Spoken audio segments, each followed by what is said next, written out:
you, the great fans of NASCAR, now join with Governor Bill Graves in issuing the most famous words in motorsports. Gentlemen, start your engines.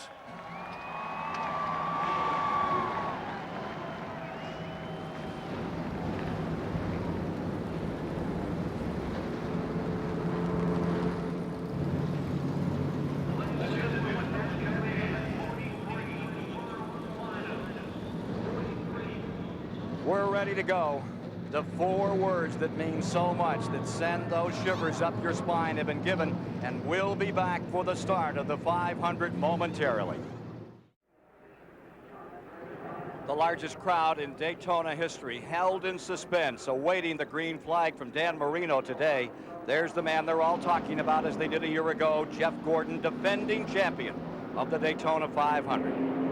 Let's go topside right now for the folks who'll make the call on this 40th annual Great American Race. Mike Joy standing by with Ned Jarrett and Buddy Baker.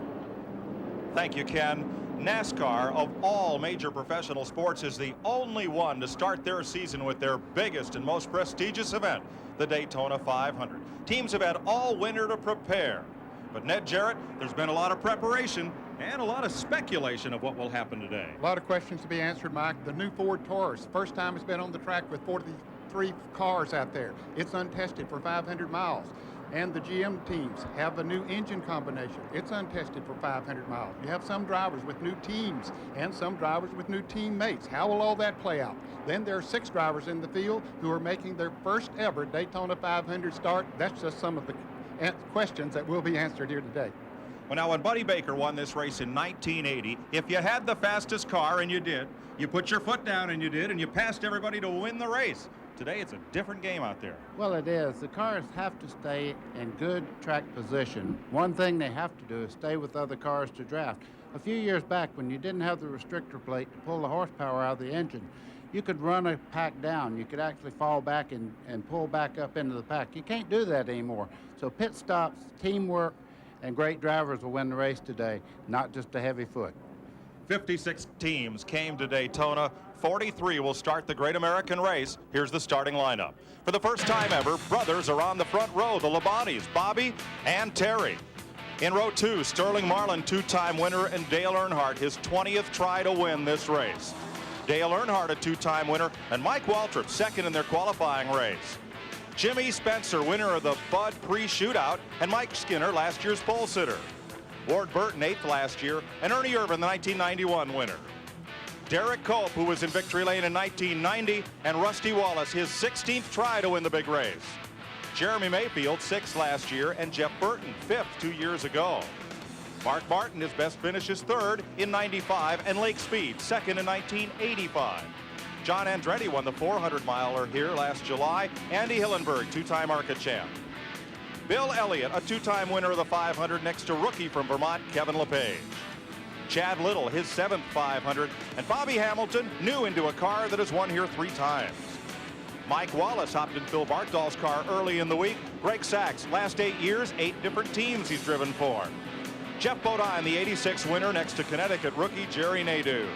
Rick Mast finished 4th in 1991, and Joe Nemechek won yesterday in the 300-miler. Jeff Gordon, defending champion of the 500, and Robert Presley makes his 5th start. Ken Schrader, a hard crash Thursday, but he's ready to go for that $1 million bonus, and Ricky Craven, 3rd a year ago. Long Island rookie Steve Park driving for Earnhardt, and ageless Dick Trickle. Dave Marcus, his 31st straight 500, and rookie Billy Standridge. Ted Musgrave finished 4th here in 95, and rookie Kenny Irwin Jr. Kyle Petty, 3rd generation driver, and Ricky Rudd, 3rd in 81. Steve Grissom, last year the front row, this year the back row for he and provisional starters Brett Bodine, and the champions provisional to the 1989 winner, Darrell Waltrip. There are 43 cars in the field here today, racing for 500 miles, 200 laps on this 2.5-mile track. Fuel window 45 to 50 laps, racing for more than $7 million, and the race record was set by our own Buddy Baker back in 1980.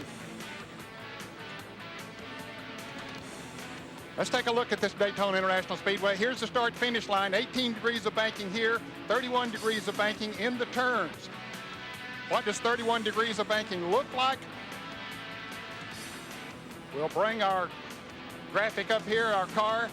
That's what it looks like, but to the drivers, when they go into the turns at 200 miles an hour, it looks almost flat.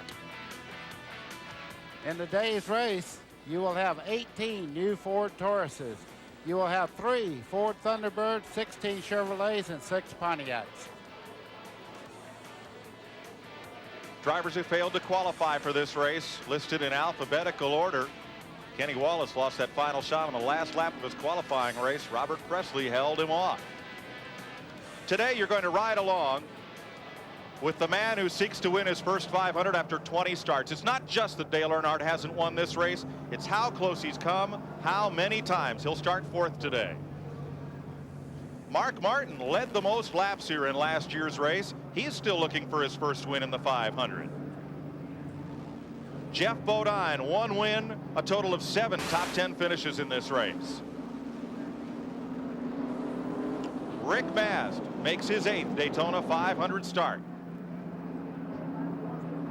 Jeff Gordon, last year the 7th driver to win the Daytona 500 and the Winston Cup Championship in the same season. Ricky Craven started last year's race in the last row and finished 3rd. Kenny Irwin Jr. is one of 6 drivers running their first Daytona 500 today.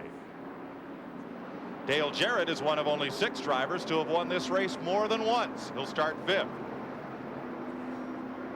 From Roush Racing, Jeff Burton won 3 Winston Cup races last year. His 5th Daytona 500 start is today. And John Andretti hops into the throne of the king, Richard Petty's Pontiac. He'll start 17th. He won the Winston Cup 400 here last July 4th. Mike, we're about ready to get this Daytona 500 underway. Dan Marino, not just an observer and the flag waver, he's the co-owner of car number 13, driven by Jerry Nadeau.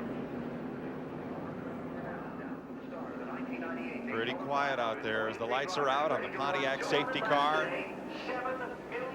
Those butterflies are churning in the stomachs of those drivers, but they're about to leave them here right now. And to start the 50th anniversary season of NASCAR, the 40th Daytona 500 is underway.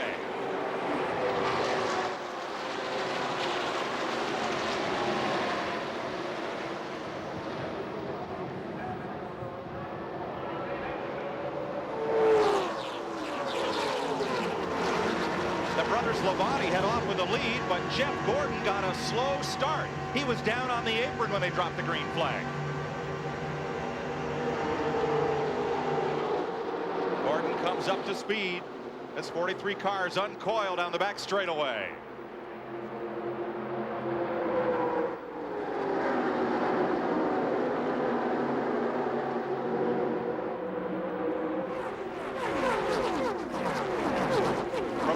Turn 4, a new look at this race.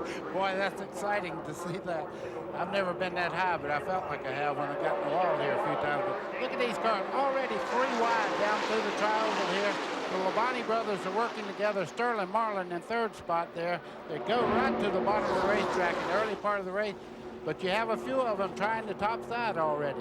For the first time ever, Bobby Labonte leads the Daytona 500. Only 4 races last year were won from the pole. That's Labonte's green Pontiac.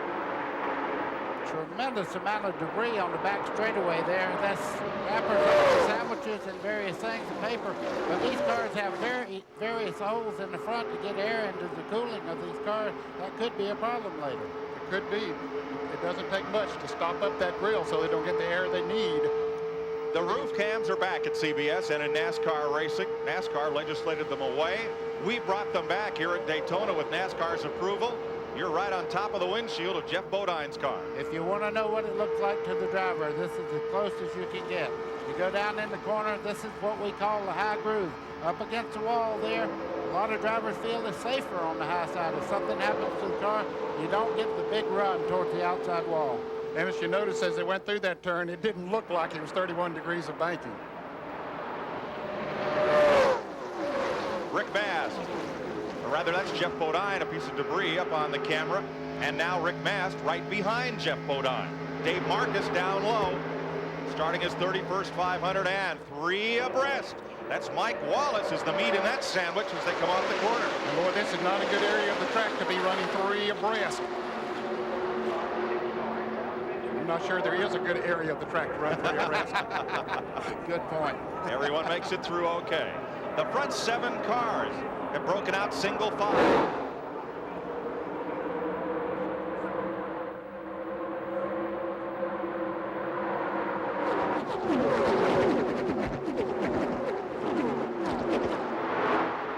Straight away, tilting sharply into that 31-degree banking of turn 3. And there's those 7 cars out front, single file.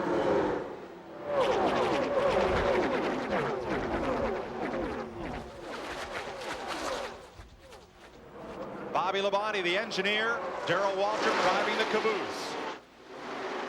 Ralph Shaheen. Mike, there was actually no problem with Jeff Gordon. In fact, crew chief Ray Evernham is proud of his driver. Apparently somebody in front of Jeff slowed down and Jeff ducked to the bottom to avoid him. He really saved the front end of the race car. Good news for the defending champion of the 500. Now, Bill Elliott.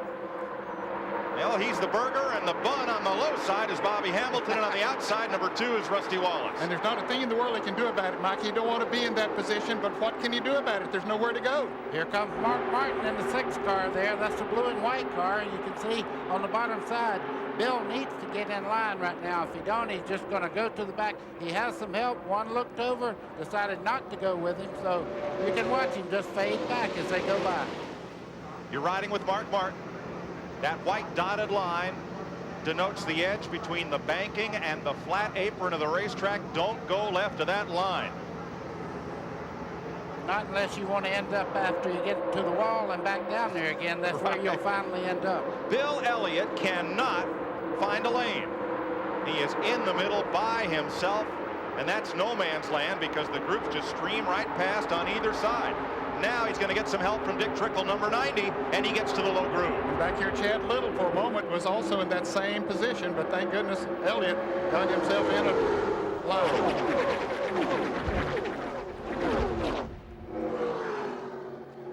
Bobby and Terry Labonte and Sterling Marlin, qualifying race winner on Thursday, with the 2 drivers that time trialed onto the front row. And look at that orange car on the top groove, Michael Waltrip coming. And keep your eye just below him at Dale Earnhardt. He's moving up right now. You see the 2 of them side by side. Earnhardt gets the spot, moves in front of Michael Waltrip as they head down the back straightaway. Now back of the 4th place car, Earnhardt looking at Michael Waltrip, who drives for the Wood brothers, proud of that 76 victory with David Pearson and 72 with A.J. Foyt, perhaps poised to win it again. You see Waltrip looking to the outside in the 125-mile qualifying races this week. He was very strong on the high side of the racetrack. That's Dale Jarrett just under him there, moving towards the front.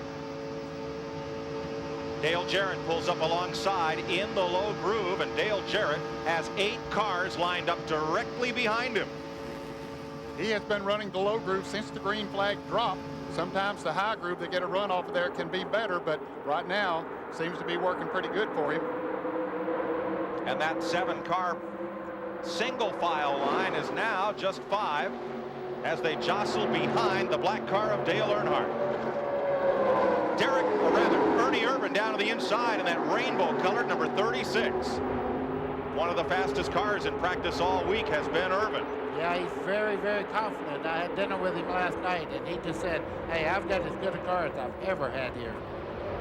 Dick Berggren. Roger Penske is a captain of American industry. He could be in one of the finer suites here at Daytona. Instead, he is on top of the highest grandstand in the place, spotting for his driver, Rusty Wallace. Rusty just called up and said, Roger, where would you like me to run? High or low? He said, you're doing a good job. Just hang in there. Now look at Rusty and his teammate right there, Jeremy Mayfield. The 2 in the 12 car, similarly painted. They are teammates. Ned, they look like they've got a trailer hitch between them. I'm sure that was planned, Mike. We saw a lot of cars drafting in practice out there yesterday together to see which ones worked good together, and Jeremy Mayfield was very, very good in that 12 car, so he's right there with his partner now. Ernie Irvin still on the inside there. Outside of him, last year's pole setter, Mike Skinner.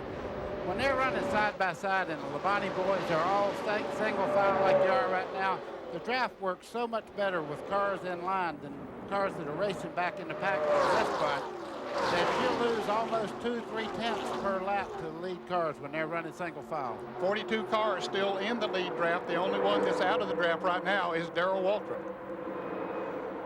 Second place, Sterling Marlin on the inside. That blue and silver number 40. Look who's coming with him. Here comes Earnhardt taking over the third spot. Dale Earnhardt has led every single lap number of the Daytona 500 except for 4 laps. One of them being, of course, lap 200, the final one. Now it's Jeff Bodine, the man in the middle. Ken Schrader in that black number 33 moves up just in front of Bodine's number 7. And way down on the bottom is Kyle Petty in 44.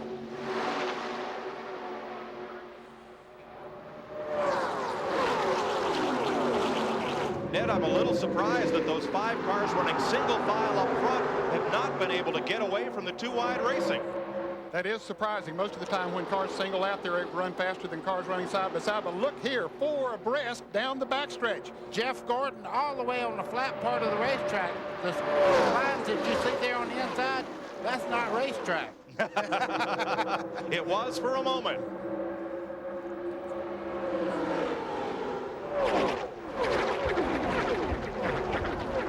They'll come around and complete lap 11. Ken Squire. Watch number 33, Schrader. Fractured his sternum Thursday. That's a special flak jacket he's wearing today. Started 43rd. Now he's going up into the top 20. He is flying in that Andre Petrie prepared car. Many said that was the car to watch to win it. But with an injured driver, how could it possibly do that? Morgan Shepherd is standing by to step in should Schrader not be able to go the distance. He was asked the other day, how far would he run? He said, oh, probably the first 200 laps. That's how long this race is. Ken Schrader is wearing a flak jacket like rodeo cowboys wear. A bull rider's flak jacket. Ken Schrader's a bull rider if there ever was one. He's a tough customer, no doubt. Now he is last in that line on the inside of the racetrack up to 19th position after starting 43rd because he crashed his primary car on Thursday, had to run a backup car in the 500.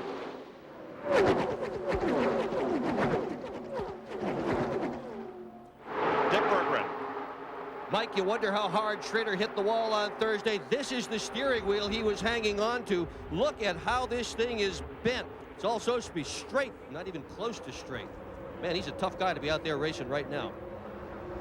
Schrader won, steering wheel nothing. Ned, you and I have probably bent him some, but I don't think I ever bent one that bad. No, that was, as Dick said, he's a tough customer to be out there now, but very determined because he could win an extra $1 million if he wins this race today. He is third in that inside line. 13 laps complete. Bobby Labonte leads Sterling Marlin and Dale Earnhardt. Here's Ralph Shaheen. Mike, Kenny Schrader is racing with a heavy heart today as well. A young man by the name of Stephen Bradley recently passed away due to cystic fibrosis, one of Kenny's personal charities. On his bed, he said to Kenny, Kenny, please win the Daytona 500 for me. It's the only thing I've ever asked from you. And that is what he is trying to do here today. His daughter Dorothy told him, Daddy, Stephen is racing across heaven cheering you on today. Likely so. To do it, though, Schrader will have to get past Bobby Labonte, Sterling Marlin, Dale Earnhardt, Dale Jarrett in 4th, Derek Cope, the 1990 winner, in 5th. Terry Labonte now back to the 6th spot. Skinner, last year's pole sitter, is 7th. Michael Waltrip, 8th. Jimmy Spencer, Ernie Irvin. That's the top 10. And right out of the top 10 is Jeff Gordon, who has come all the way from 29th up to 11th. Side by side for the lead in the back straightaway. Sterling Marlin's going to be a force. I predicted he was going to be the guy to watch today, and he's leading the race already. Earnhardt just in tow, just behind Bobby Labonte. They're trying to get up on the outside as you see them fighting side by side in the corner. On the bottom, Derek Cope, that black number 30 car, edging past Earnhardt, trying to move up in line and secure 3rd spot, and Earnhardt will have none of it. He's not the easiest guy in the world to pass, as you can see. He's fighting back on the outside. Terry Labonte, you're looking back at him right now. These guys are going at it. There is no 2-car draft, 4-car draft. It's side by side all the way back through. 15 laps complete. Sterling Marlin, trying to hold off Bobby Labonte, Dale Earnhardt, and Derek Cope in the Great American Race. "18 laps complete. Dale Earnhardt, this is his 20th Daytona 500. He has now led 18 out of 20 trips to the beach. Wow. There's a new sheriff in town. I tell you, he's taking this thing over right now. You see Bobby Labonte in second there, running very well. Sterling Marlin is complaining that the car is not running to suit him, but yet he's able to lead, and also he's in the top 3 right now. Here's the pass for the lead. Did Sterling just move over? No, he got caught with the draft there. You could see the outside line had a good run at him, and they just went by him. That's exactly what happened. Earnhardt knows how to work the draft off another car as good as anyone, better than most. So now 7 cars pull away from the pack single file. Earnhardt, Bobby Labonte, Sterling Marlin, Derek Cope, Terry Labonte, Mike Skinner.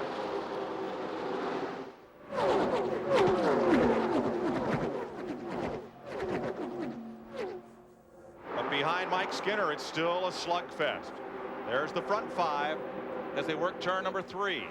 Skinner a little bit by himself in 6th place, but still feeling the draft. Back behind him, it's a war zone. Look at it. Wow, you can see how close Hamilton in the 4 car come to hitting the wall as he come off the corner there. That was even too close if he meant to come off wide. And it looks as if the cars in the low groove of that pack are edging forward. Mike Waltrip, number 21, is the first car in the top groove, and it doesn't look like he's running quite as well. No, Dale Jarrett's trying to follow him through there, and they just simply, the cars are passing them by down on the inside. You're right, the low groove right now seems to be working the best. What a Congo line down the back straightaway there. And you know the incredible part, they're running 200 miles an hour that close to each other, and the wind today is gusting a little bit. The cars are moving 3 to 4 feet in the corners at each other. Dick Berggren. As Dale Earnhardt leads this race today, everybody wonders, can he finally win it? Everything seems to have happened to Earnhardt. He's been upside down. He has had a seagull hit the front of the car. He's run out of gas. He's had a flat tire, all while he's running in the front. And last night in the last practice session, he lost an engine, a push rod failed. Maybe the bad stuff is all done and over with, and today will be Earnhardt's day. Bill Stevens? There's also a fresh engine in the number 2 car, Bobby Labonte's Pontiac. Yesterday in the last practice, they didn't think that motor had enough power. Jimmy Makar told me this morning that they have enough power to run up front all day long. It's a fresh engine right off the shelf. Ralph Shaheen. Bill, while a lot of teams have been forming multiple Winston Cup teams to learn new speed secrets, the Bahari team of driver Derek Cope have been going over the pond and working with an upper echelon Formula One team to develop new things for Winston Cup competition. Seems to be working here today. They run in 4. 20 laps, 50 miles, average speed 186 miles per hour. We'll be working on Buddy Baker's record here today. Keep this up. 1980, fastest 500 ever. Mr. Baker won it. Well, that's why they call them records. They can be broken. These guys are doing a great job out there right now. The one thing I'm watching is the Pontiacs. There is some concern that as they roll along, they get better. They get faster. They have a tremendous amount of downforce, meaning they have good grip through the corners. And right now they're running 2nd and 4th on the position here. And you can see the Pontiac is a major force this year. The top forward at the moment is Michael Waltrip, who is running 8th. 5 cars begin to break away from 6th place Mike Skinner, trying to run down that single file draft. Skinner number 31 in blue and yellow. I believe they're beginning to do it, Mike, now that they've sort of singled out back there behind those others. 44, right side of your screen, that's Kyle Petty. His granddad won this race in '59. His father won it 7 times, and Kyle's making a charge. He started 39th. He's moved up to 16th. 3 Pontiacs on the top side of the racetrack right there. Petty, Andretti, and also Chad Little. They're coming on the high side and really moving line. And that red and white number 23 there, Jimmy Spencer, he was one of the favorites going into this race because he run so well in the qualifying race and the Bud Shootout last weekend. He got down on the inside and he just didn't go for it. Now he's getting up another line. Maybe he can pick up a little bit. 3 wide going into the turn. Chad Little on the high side, and that green car had to give way. Kenny Irwin Jr. in 28 was down on the bottom, and things got pretty close there going into turn 1. Bill Stevens. One of the interesting things we're seeing today are the Pontiacs running well nose to tail. During practice this week, the crew chiefs for the Pontiac cars were saying that when they get together in the draft, they actually slow down. They worked very hard during happy hour yesterday.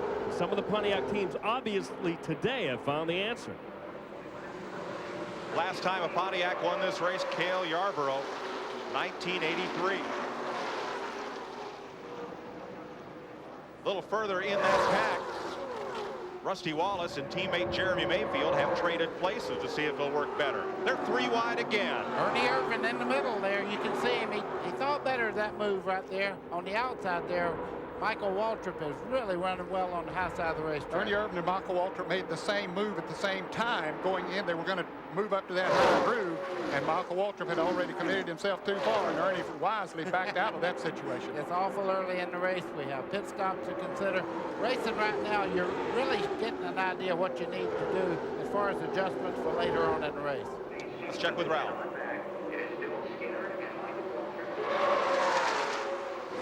Mike, the Wood brothers made a gear change with Michael Waltrip's number 21, the orange car. That gear change on Wednesday's late afternoon practice has made all the difference. He finished second in the twin 125s, and he's running up to the front here, all because of one gear change. Well, that's Waltrip's 21 on the outside. He won the Winston All-Star race, but he's looking for his first point race win. Cloudy, cool, and very windy here at Daytona. Bobby Labonte said his car was really getting buffeted around. There's Mike Skinner on the bottom, 31. Michael Waltrip up top. Chevy versus Ford. And here are your leaders. Mike, you can see the first 5 cars there beginning to get a little gap on the next group of cars there. That's because they're not racing. They're staying in line. These guys are double file. Ned, that's something we saw worked to very good effect yesterday. Yes, we did in the 300-mile Grand National race. And just moments ago, 2 or 3 laps ago, those cars back there had singled out and had caught the front runners, and then they decided they wanted to go racing again. We'll see how quickly they can lose that draft and the others pull away.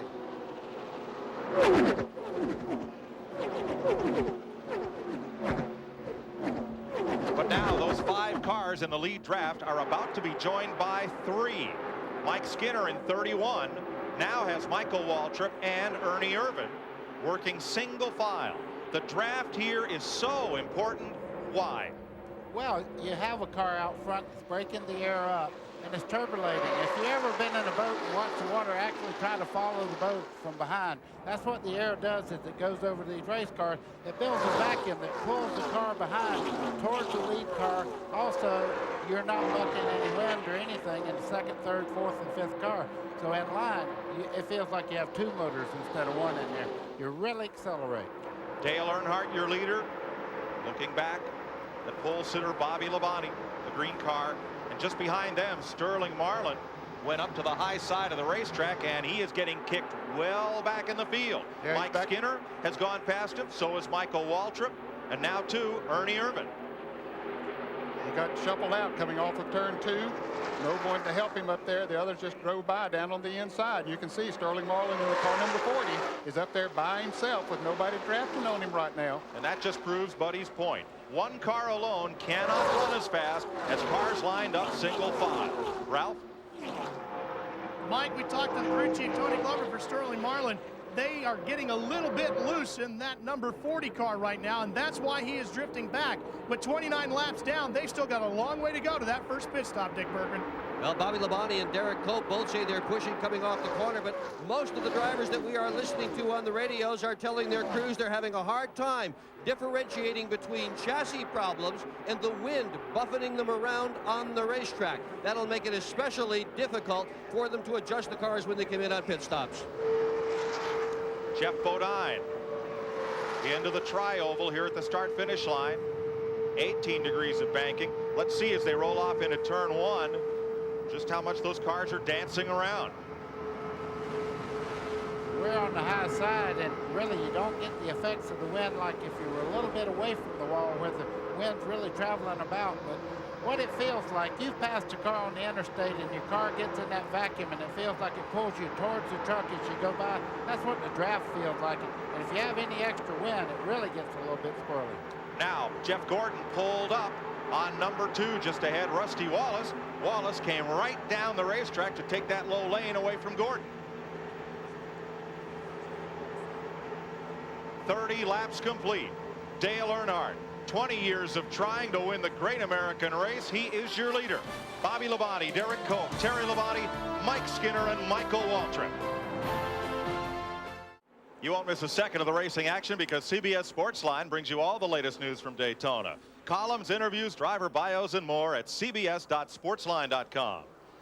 Today's overhead shots courtesy of the Goodyear Blimp Stars and Stripes. This year, Goodyear will double its blimp fleet to 6, adding 2 blimps in Europe and a blimp in South America. Dale Earnhardt leads the Daytona 500 after 34 laps. Pole sitter Bobby Labonte. See that big orange dot on the upper windshield of Labonte's car? That signifies he's one of 5 cars eligible for R.J. Reynolds' $1 million bonus. From finishing in the top 5 at Talladega in October, they can put an extra $1 million in the bank if they win here today. It's part of a season-long promotion. And this race pays $1 million already to the winner, so one of those 5 drivers, if they could win it, that's $2 million. We have the first pit stop coming up right now as we see them go down into turn 1. Kyle Petty. Leaders continue as green flag pit stops begin. This looks a little early as Kyle Petty comes in for right side tires on number 44. Definitely early.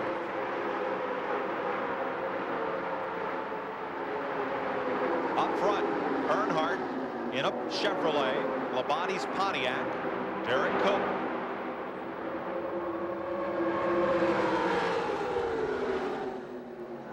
Then Terry Labonte in 4th. Mike Skinner, Earnhardt's teammate, in 5th. Dick Berggren. Pit stops will be coming up fairly soon. Larry McReynolds is crew chief for Dale Earnhardt. When will you pit and what will you do? Well, we can run about 60 or 62 laps on fuel, but you know, at Daytona, you got to kind of go with the flow, you know. Even though we can run that far, we may have to come a little early because that's when most of the group might come. But definitely change 4 tires. 4 tires early in the race means a lot here. Racetrack just keeps getting slicker and greasier. Happy with the car? Yeah, you know, right now, if I knew it was going to be leading, we'd have put more tape on it because it's running pretty cool right now, but we can't count on leading all day long. And our tire carrier just made it, David Rogers, who had a baby girl about 8 o'clock this morning. So proud for him, proud to have him here now. Well, Larry is not leading anymore. Here comes Bobby Labonte and Derek Cope with him. Another Pontiac pushing a Pontiac as they go by Earnhardt down through the tri-oval and down towards turn 1. Buddy, we said on yesterday's show, to take the lead, you need to have a friend. Bobby Labonte found one there in Derek Cope. One thing he has to do, though, he has to deal with the 3-car. Earnhardt fights back as they head to the back straightaway, side by side down through there. And there's a bright bit of color right in that pack, and here it comes. Jeff Gordon is caught the front pack. He nestles right up behind Dale Jarrett's Ford. He saw Jarrett go high. Jarrett's been running high between turns 1 and 2, and Gordon saw that and said, hey, let me try that. They got a good run and picked off a couple of positions. Jeremy Mayfield's number 12 inside of Jeff Gordon and Jarrett. Terry Labonte inside, and he bumps Derek Cope. You'll see a big black donut, a wheel mark on the right side of Labonte's yellow and white machine. Here comes Ernie Irvin making it 3 wide into turn 1. These guys are going at it like it's the last lap. And it's only the 38th lap. Now Gordon has moved down to the inside and is working, and there Terry Labonte gets another bump into Mike Skinner. And Skinner may have brushed the wall in that encounter. Gordon, Rusty Wallace go by unscathed. Is it way too early for this kind of action? Oh, way too early, Mike. No question about that. But as Larry McReynolds pointed out, the track is beginning to get slicker now. The tires are getting hot. They've been out there for almost 40 laps, sliding around a lot. Terry Labonte is definitely having a little bit of trouble with his car. You can see the back of his car losing grip, getting a little bit sideways off the corner, and he had to chase it up the bank, and he got into Mike Skinner getting off the corner over there. Skinner hit the outside wall. Lucky we didn't have a caution there. And joining that group of front cars there is Kenny Schrader, who started back in 31st, so he's done a great job of coming up through the pack. Look at Labonte's car just in front of Mark Martin. Dance coming off the corner. That's a pretty bad feeling when you have to turn right to go left. When that back end starts around, you have to steer into the slide, and that's going opposite of what you really need to do. Good handling race cars, you turn left to go left. Off turn 4. Oh, and Labonte again, that car just wiggled loose just a bit. In the blink of an eye, you've got to catch it and set it straight. No, a blink would be too long. You can see the flag there. It's really blowing around right now. But that's just part of the story. There's a 200-mile-an-hour wind out there between the cars. And when you get up beside somebody, the vacuum from the inside car to the outside car is unbelievable. 3 abreast again off turn 2. Ken Schrader in that green 33. And trying to squeeze between him and 99 Jeff Burton. It's Dale Jarrett, the 96 winner. And look at Kenny Irwin, buddy. He has come from 38th position up there with the lead pack. That's that black and red number 28. There's Irwin, the rookie. Bill Stevens. Kenny Irwin is flying. Mark Reno, the crew chief, just told me the biggest problem they've had with him today is telling him to be patient. He has been wanting to get out of this double file deal since the beginning of the race, but remember, he crashed in one of the qualifiers the other day, and the spotters really trying to calm him down. They ran him in the ARCA race the other day. He won the race, and he said, I had no idea how much I had to learn. And he learned so much by winning that race and actually getting in the competition before the Daytona 500. On board Kenny Irvin. Today's in-car telemetry provided by First Plus Financial. Getting close to 190 miles an hour there at one point. 7,200 RPMs. And he heads back toward the start-finish line. 41 laps complete. Bobby Labonte leads Dale Earnhardt. Ernie Irvan, Derek Cope, Jeremy Mayfield has fought his way into the top 5, and last year's winner Jeff Gordon is on the move.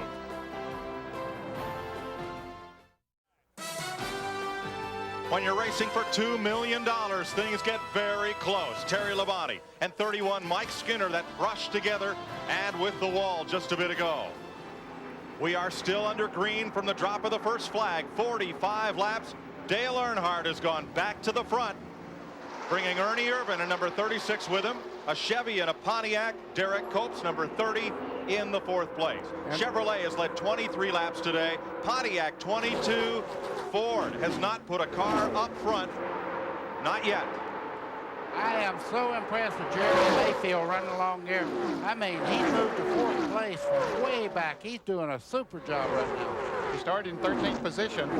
Bobby Labonte got shuffled from the lead back to like about 7th place. That green car in the lead draft. Now they're going to put Irvin up on the outside. Yeah, and look at Jeff Gordon on the inside there, just behind Jeremy Mayfield. In the orange-nosed car as he goes up in another position there. He moved all the way up into 5th right now. Look at Irvin alone in the top lane. He is being, as they say in the garage area, hung out to dry or clotheslined. There's nothing else with him. Now he is tacked onto the back of the lead draft, but it cost him 3 spots. Gordon in 4th now. He's moving up. 100-mile average, 186.8 miles per hour.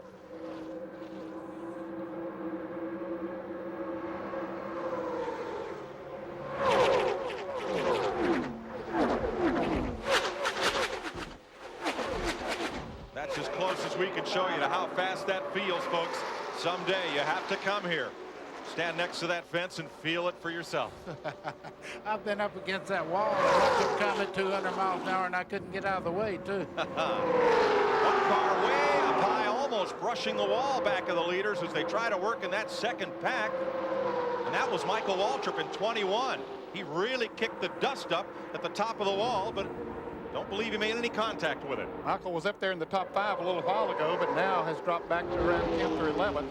He and Mark Martin drafting together. Those are 2 of the new Ford Taurus body style. Guys, it's time to talk about pit stops a little bit. There's a lot of things going on down there. You can see the crew starting to move around, getting ready for the first pit stop. Deals are being made. Who will they come in with? Everybody's trying to pick it up here. Oftentimes, when the leader comes to pit road under green, many of the top contenders follow. But crew chiefs and their emissaries scurry up and down pit road, talking to other teams, trying to make deals on who might stop when. At the front of the field, Dale Earnhardt, as he's been so many times before. And this time, just as on the last lap of 1990, he has Derek Cope filling up his rearview mirror. That time, Earnhardt cut down a tire and Cope went on to victory. Pit stops begin. This is Andy Hillenberg in the Sadler Brothers Chevrolet, making his first stop of the day.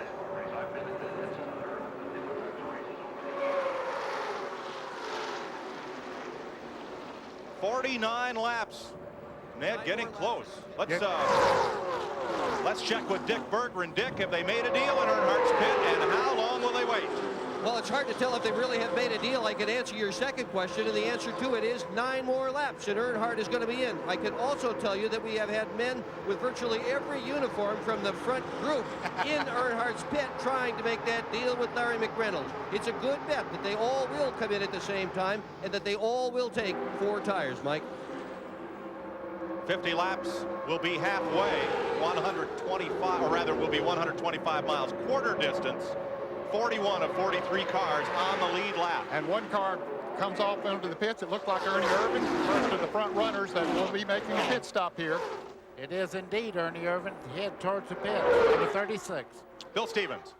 Ernie Irvin slides into the pits. Ryan Pemberton was just talking to John Wolf from the Interstate Battery Bobby Labonte car, and their deal was, let's do 4 tires. They only wanted to do 2. But Bobby said, well, my car's a little bit shaky out there. I'm going to need the 4. So Ernie Irvin and Bobby Labonte should be getting tires on all 4 corners. Also, 2 rounds of wedge in the right rear, and away Ernie goes. Ernie Irvin, though, by pitting by himself, has lost that lead draft. Good stop, 19.5 seconds. Dave Marcus is in. One thing Ernie Irvin does not want to see now is a caution flag. He would go a lap down. He is on the same straightaway with the leaders. They'll put him a lap down going through the second turn over there. You cannot make a pit stop at Daytona without losing a lap. The NASCAR mandated 65-mile-per-hour speed limit down pit road is largely responsible for that. Earnhardt picks up the draft off Ernie Irvin, and he will pull the field past him, as Irvin will need a full lap and then some to come up to full speed. With these restrictor plate engines, it does take more than a lap to come up to full speed. Nothing you can do about it. Just sit there and watch them drive by. Dave Marcus has pitted. Greg Sachs, number 98, is in, and Steve Grissom, last year's front row starter, driving for Cale Yarborough, a multiple winner of this event. Greg Sachs makes his first stop of the day. The leaders stay out.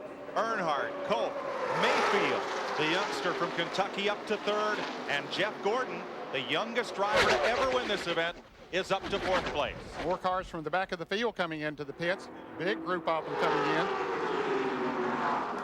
Ted Musgrave is in.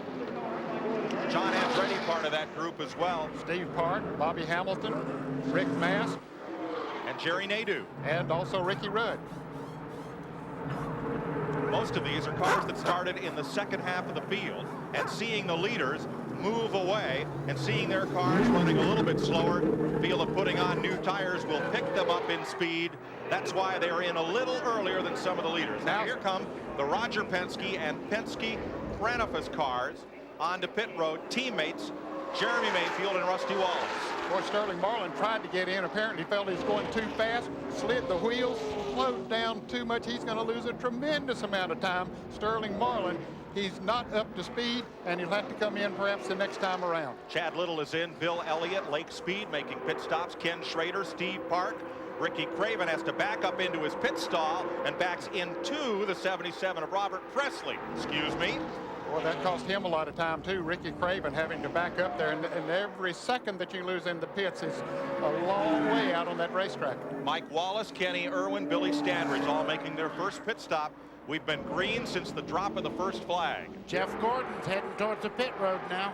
And who will come with him? Well, Michael Waltrip's coming with him, and Mark Martin. Long pit stop for Ricky Craven. Here's Ralph Shaheen. Mike, they were hoping to have somebody come down pit road with them, but they got to the point where they had to come in one way or the other. Jeff really had to drive hard to find his way up into the lead pack. Jackman, Barry Muse leads the crew around to the right side. They will change tires on the car. They're not planning on making any chassis adjustments on this number 24. They will take on 4 tires and send this rainbow-colored car back out as quickly as they can. Also stopping on this lap, Michael Waltrip, Jeff Burton, Jeff Bodine, Mark Martin, Ward Burton, Dick Trickle, and Darrell Waltrip. Now Sterling Marlin is in. Sterling finally got back to the pits. He made a miscue there trying to come in a moment ago. And here comes a couple of other front runners, Terry Labonte and Dale Jarrett. Sterling Marlin's pit. Right side tires, 11 gallons of gasoline in each of those gravity-fed cans. And here is Terry Labonte, the outside pole sitter, and Dale Jarrett to his pit.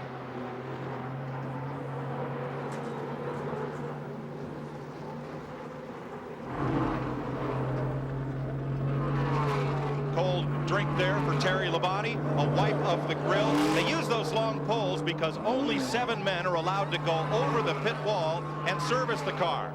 Everything else is done with a long reach from behind pit wall. 4 tires, tank of gas, cold drink, clean windshield. Goodbye. Terry Labonte back in the race. And Earnhardt stays on the racetrack with Derek Coach and his Childress Racing teammate, the blue and yellow car of Mike Skinner in 3rd. Larry McReynolds told them down in the pits that they could go 60 laps. That was very surprising that they could go 150 miles on a tank of fuel. We're hearing that right now. Well, yeah, I hope he's right, because I tell you, if you run out of gas here, that's a long ways to coast around this 2.5-mile racetrack. Dale Earnhardt has lost this race in almost every way imaginable. In 1986, he ran out of gas while leading. And we said that you couldn't make a pit stop and not lose a lap. Well, Jeff Gordon and Rusty Wallace have. They're right in front of the leaders, and they've made their pit stops. Yeah, that's almost a lap, though, man. That's almost a lap, yes. Yes. But boy, they had great pit stops and got in and out the pits very good. And they are back up to speed. And that's kind of a break for Earnhardt. You don't use as much fuel in the draft following these cars along there, so this is stretching that fuel mileage just a little bit for him. The reason there are less cars in this lead draft is that when those cars are stopped on pit road, the rest of the field is moving down the racetrack, eating up a football field's worth of distance every second. So if you lose 1 second on the pit stop by taking a little bit longer to change a tire or to fill with gas or to get going, well, that means everybody else on the racetrack is 300 feet ahead of you. Okay, Earnhardt coming in right now.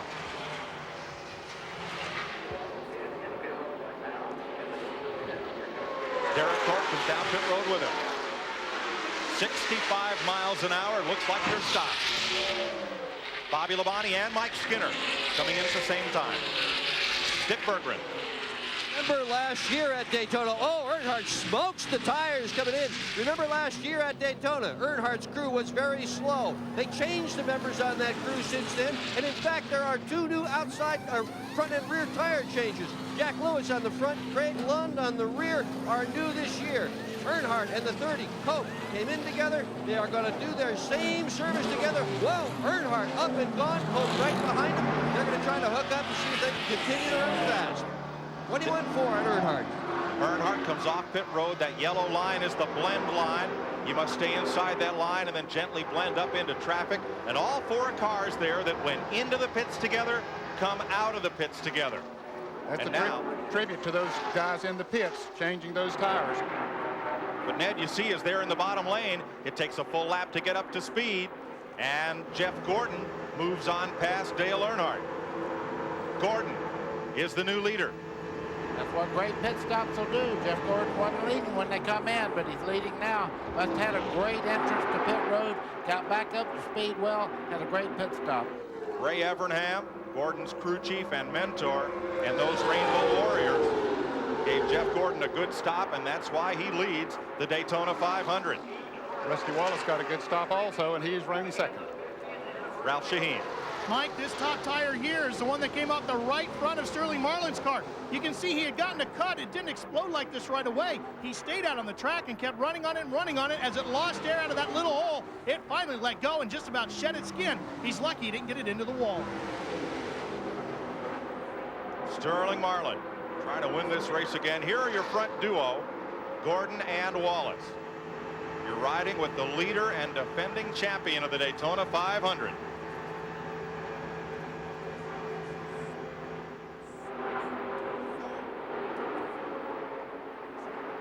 We'll be right back. This CBS Sports Race Summary is sponsored by Goodyear, innovators of run-flat technology. 40th annual Daytona 500 after 60 laps, 4 different leaders, 5 lead changes, and it's a record pace over that mark of Buddy Baker back in 1980 at 183 miles per hour. No cautions today, and everybody is still trucking out on the speedway. Joining me right now, 4-time winner of the Daytona 500, Cale Yarborough, now a car owner. First question, Greg Sachs is out there. You're running out of the top 30. What's happened to him? Well, we either got a shock going to the bed, Ken, or wheel weight. I hope that on this pit stop that it corrected it. We just don't know. You know, so many working parts on these things, anything can happen. Thornapple Valley Farm having its problems. What about this race, Cale? What do you think? Well, this is some race. You know, to go this long without a caution flag is unusual for the Daytona 500, but it's quite a race. Great American race. Yeah, it sure is. You've won it 4 times. What's most memorable to you about winning the Daytona 500? Oh, Ken, that first one is something that I'll never forget. You know, every driver that's ever driven anywhere in the world, I guess, would like to have a Daytona 500 on the resume. And we did it early on in our career in 1968, and it was probably one of my biggest wins. I'll never forget it. It was a great battle with Leroy Yarborough that year. Cale, good luck. Let's get back to Mike Joy, and we'll follow this record-breaking race. Thanks, Ken. You saw Dale Earnhardt there at 9th place after the round of pit stops, and the drivers who pitted with him are in that inside line. They're on track 2. Earnhardt's stop was 21.4 seconds. The man leading the race, Jeff Gordon, had a 17.7 second stop, and that made all the difference. Like we talked about it in the introduction to the race today, it's so important. Track position, I can't begin to tell you, as close as these cars are matched right now, to be in that front draft. Here with Dale Jarrett. Now there's Ernie Irvan just ahead, the car that pitted all by himself. Irvan had a good stop, and he's in 3rd place. Just ahead of him, Rusty Wallace, and out front, leader Jeff Gordon. But that pack has formed up once again among the cars that got good pit stops. And a guy who might have had a good pit stop, but he miscued coming into the pits, was Sterling Marlin, former 2-time winner of this race. He's about to go a lap down. He's not far from being a lap down, and boy, that is just going to kill him for today. Now those cars on the inside line pitted with Earnhardt. There is Mike Skinner, his teammate, in 31, Bobby Labonte in 18, and they picked up a hitchhiker in that inside lane, Steve Park. The former modified ace, winner of Grand National races last year, is 1 lap down. He is driving a car owned by Dale Earnhardt, and he has picked up their draft to try and help propel them back to the front. That right side of your screen, that yellow and black car, is Park from Long Island, another 2nd-generation NASCAR driver. Of course, his dad, Bob Park, one of the top modified drivers. Finished 2nd to Richie Evans in the national championship one year. This is the group they're trying to catch. Jeff Gordon, Rusty Wallace, Ernie Irvan, and Dale Jarrett. Dick Berggren. Rusty Wallace, currently running in 2nd place, has put forth an absolutely Herculean effort on this race car. That car is a brand new vehicle, but it's had 6 different bodies on it. They put a body on the car, take it to a wind tunnel, learn something, cut it off, and try all over again. They've been to 2 full-size wind tunnels, a 40% wind tunnel repeatedly, a tremendous amount of track time at both Talladega and here. They mean to do better than 7th, which so far has been their best ever finish in the Daytona 500. Bill? One of the things some of the teams are concerned with this week in practice was uneven tire wear. I just looked at the tires that came off Ernie Irvan's car in that last pit stop. Ryan Pemberton, the crew chief, looked at him as well and said, boy, they look pretty darn good. After Ernie left the pits, he radioed back, and Ryan said, hey, buddy, your rubber looks pretty darn good after so far in this race. Mark Martin makes a move to the outside, and that babbling number 6 takes a spot from Terry Labonte, the outside pole sitter, and now Labonte's hung out to dry on the inside. You would have to speculate that Terry Labonte's experience in handling problems. He was loose a little while ago, and I don't think they've corrected it. He's going backwards right now. 68 of 200 laps complete. Terry Labonte back to about 8th position in that draft. Ralph Shaheen. This is the right front tire off of Jeff Gordon's car. Now remember, he started 29th in the race. As he came up through the pack, he was behind cars. He developed a bad push due to the wind buffeting around the car. The tire tells a story. 140, 190, 200 degrees across the width of the tire. This means this car was pushing severely as it was going through the corners. Now that he is out front, the car's nice and loose. It's not so bad. The tire temperatures will be a lot different the next time around. A great charge by Gordon. The greatest charge in the history of this race. Fireball Roberts, 1959, started 46th. Without a caution flag, he had the lead by lap 23. Took Jeff Gordon 59 laps to lead after starting in 29th. He's gained 28 positions. That's Sterling Marlin. As you know, he was leading the race, and Jeff Gordon's fixing to put him a lap down. Look at these cars fighting in the back here. Earnhardt side by side with Chad Little. That's Ward Burton just behind him. They're moving up on the lead pack. That's 6 through about 20th there. Side by side for 6th place, the black car Earnhardt. In green and yellow, Chad Little. You're with Dale Earnhardt as he chases Mark Martin down the straightaway to turn 1.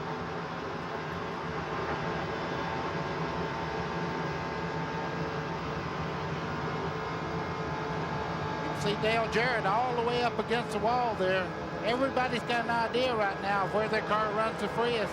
Dale Jarrett right now would love to have somebody to help him on the high side. You can see Earnhardt's got a toe of the car just in front of him there, Mark Martin. So they're going to go right by Jarrett going down in the corner. Ward Burton in 22 will be moving up there on the inside. There he is, or rather there's Earnhardt, and right with him is Ward Burton. You're on board Dale Jarrett. That Robert Yates Ford in the outside lane. He finally got some help. Chad Little's up there with Dale Jarrett. Just for a moment there, he was pedaling backwards, Ned. Well, he made a move on Ernie Irvin on the outside, trying to take on the 3rd position. That's when it all started, and nobody followed him up there, so it's just for a while, and it really hurt.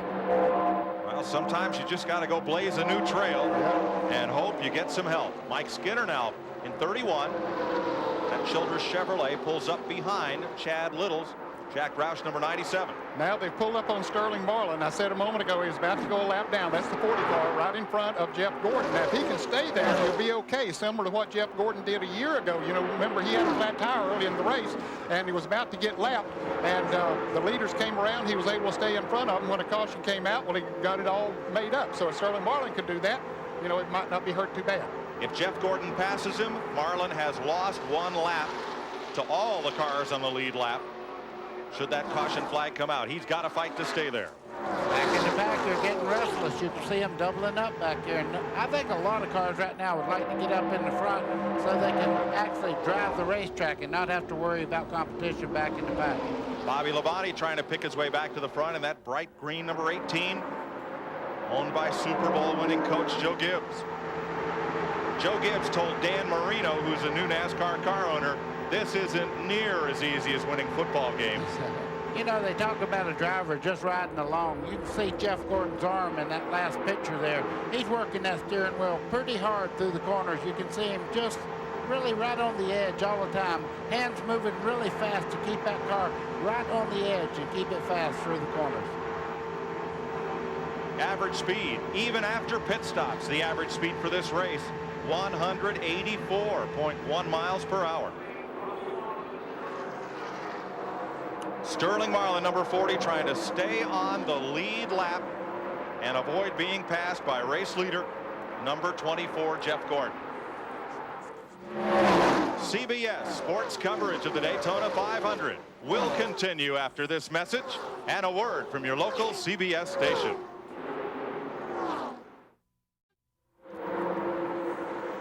Welcome back to Daytona. Our Aflac trivia question: who was the last driver to win the Daytona 500 in consecutive years? Well, it hasn't been too long ago, Mike. That one's pretty easy. Sterling Marlin. Won it for the team that Bobby Hamilton is driving for today, and Jeff Gordon is trying to win it in consecutive years today. Bobby Hamilton running near the tail end of the lead lap, though, in 28th position. Lee Petty in 1959, Marvin Patch in 1961, and Fireball Roberts in 1962 drove to victory lane in a Daytona 500 run without a caution flag. Fireball was the first driver to win this race, starting on the pole. Mike, I have to wonder if Earnhardt might be getting a little bit of chassis problem. He made a great run up towards the front. Now he's moving out on the racetrack and beginning to show a little bit of looseness off the corner. The back of the car seems to be dancing around a little bit. Earnhardt with Bobby Labonte close behind. 89 laps complete. Let's visit with Ken Squire.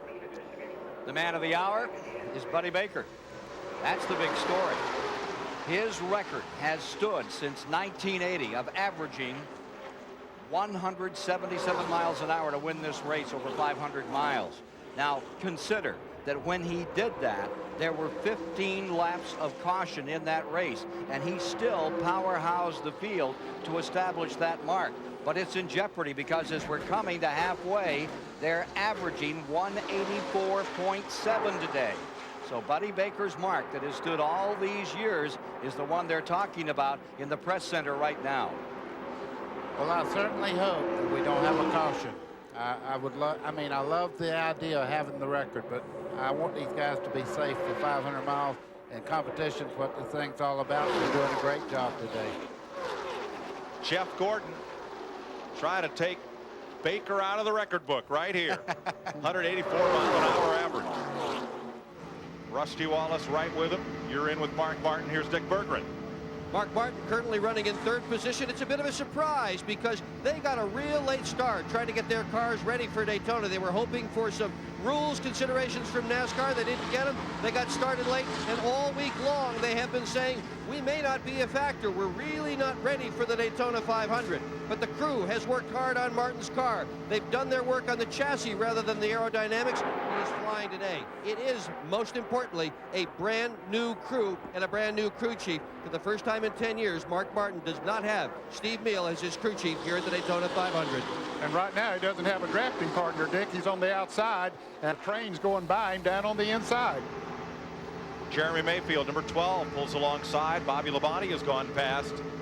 I cannot tell you what a great job Jeremy Mayfield's doing at this moment. Derek Cope's going with him in the 30 cars. You see him come across Mark Martin going down the back straightaway there. Jeremy Mayfield's running the race of his life right now. There weren't inches between Cope's car and Mark Martin's when Cope slid across up into the high lane in front of Mark Martin.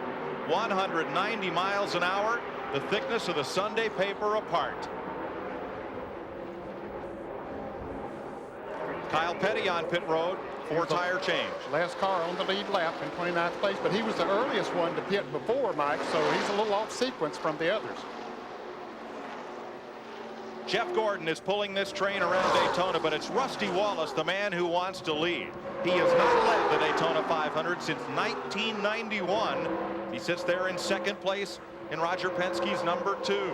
In the last 5 Daytona 500s, Wallace has been running at the finish only once. Earnhardt to the inside on Wallace, who comes right down to slam the door on his nose. Nada. And that means not gonna make it. These guys are going at it right now. You don't only race out of the windshield. You have a mirror in there that's almost a foot wide to look at your competition back there. You'll see right there. He pulled over a little bit, protecting that spot. Earnhardt went to the inside, and Rusty Wallace did the same thing. Rusty saw it coming. He said, no, sir, I'll block that spot. That's mine. Behind them, they're 3 abreast in that pack as they try to get past Nadeau. Ernie Irvin was 3 abreast with Derek Colt. Mark Martin, they are again. It's Michael Waltrip on the inside. Wow, what a drive by Michael Waltrip. Down into turn 3, he got a great run off the corner there. The guys were kind of racing side by side. He got a great slide, but look at Chad Little on the outside of the 97 fighting back. That's the green car. Mark Martin, his teammate, Both of those Roush cars. Mark Martin on the outside there in the white and blue 6. 5 laps to halfway. In the Great American Race, Jeff Gordon leads Rusty Wallace and Dale Earnhardt.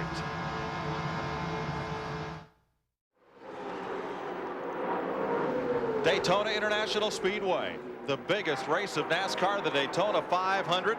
And as they come across the stripe in 2 laps, one of those drivers will be $10,000 richer for leading the halfway lap. Mike Joy with Buddy Baker and Ned Jarrett. Ken Squire above victory lane. Dick Bergman, Ralph Shaheen, and Bill Stevens on pit road. 96, 97, and 98 are 3 of the 4 laps of this race that Earnhardt has never led.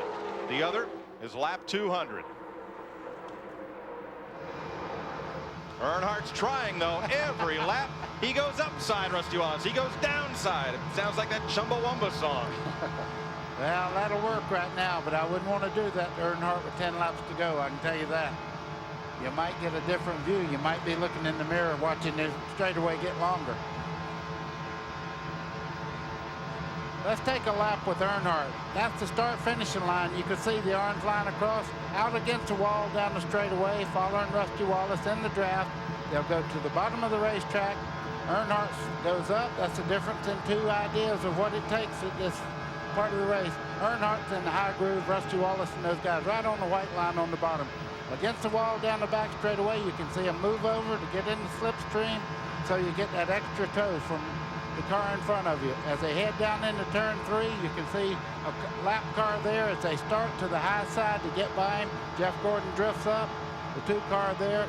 Rusty Wallace moves up. Now watch them when they come to the straightaway here. They go right out against the wall and right back into the tri-oval. That's a lap around Daytona. And it's the halfway lap. Ring the cash register for Jeff Gordon. He picks up $10,000. 14 times the halfway leader has gone on to win the Daytona 500, including Bill Elliott twice, Richard Petty twice, Buddy Baker in 1980. Of course, she led almost every lap that year. Yeah, I had a great car, a great team. That's what it takes. I said at the start of the race, it takes great teams, but it's took great teams since the day the first Winston Cup race was ever run. Somebody had an advantage by having great people to work with them. So you can't take all the credit being the driver, believe me. Bobby Allison did that twice. So did Cale Yarborough. Once, Junior Johnson, Mario Andretti, A.J. Foyt, and Davey Allison, along with Baker, led the halfway lap and went on to win.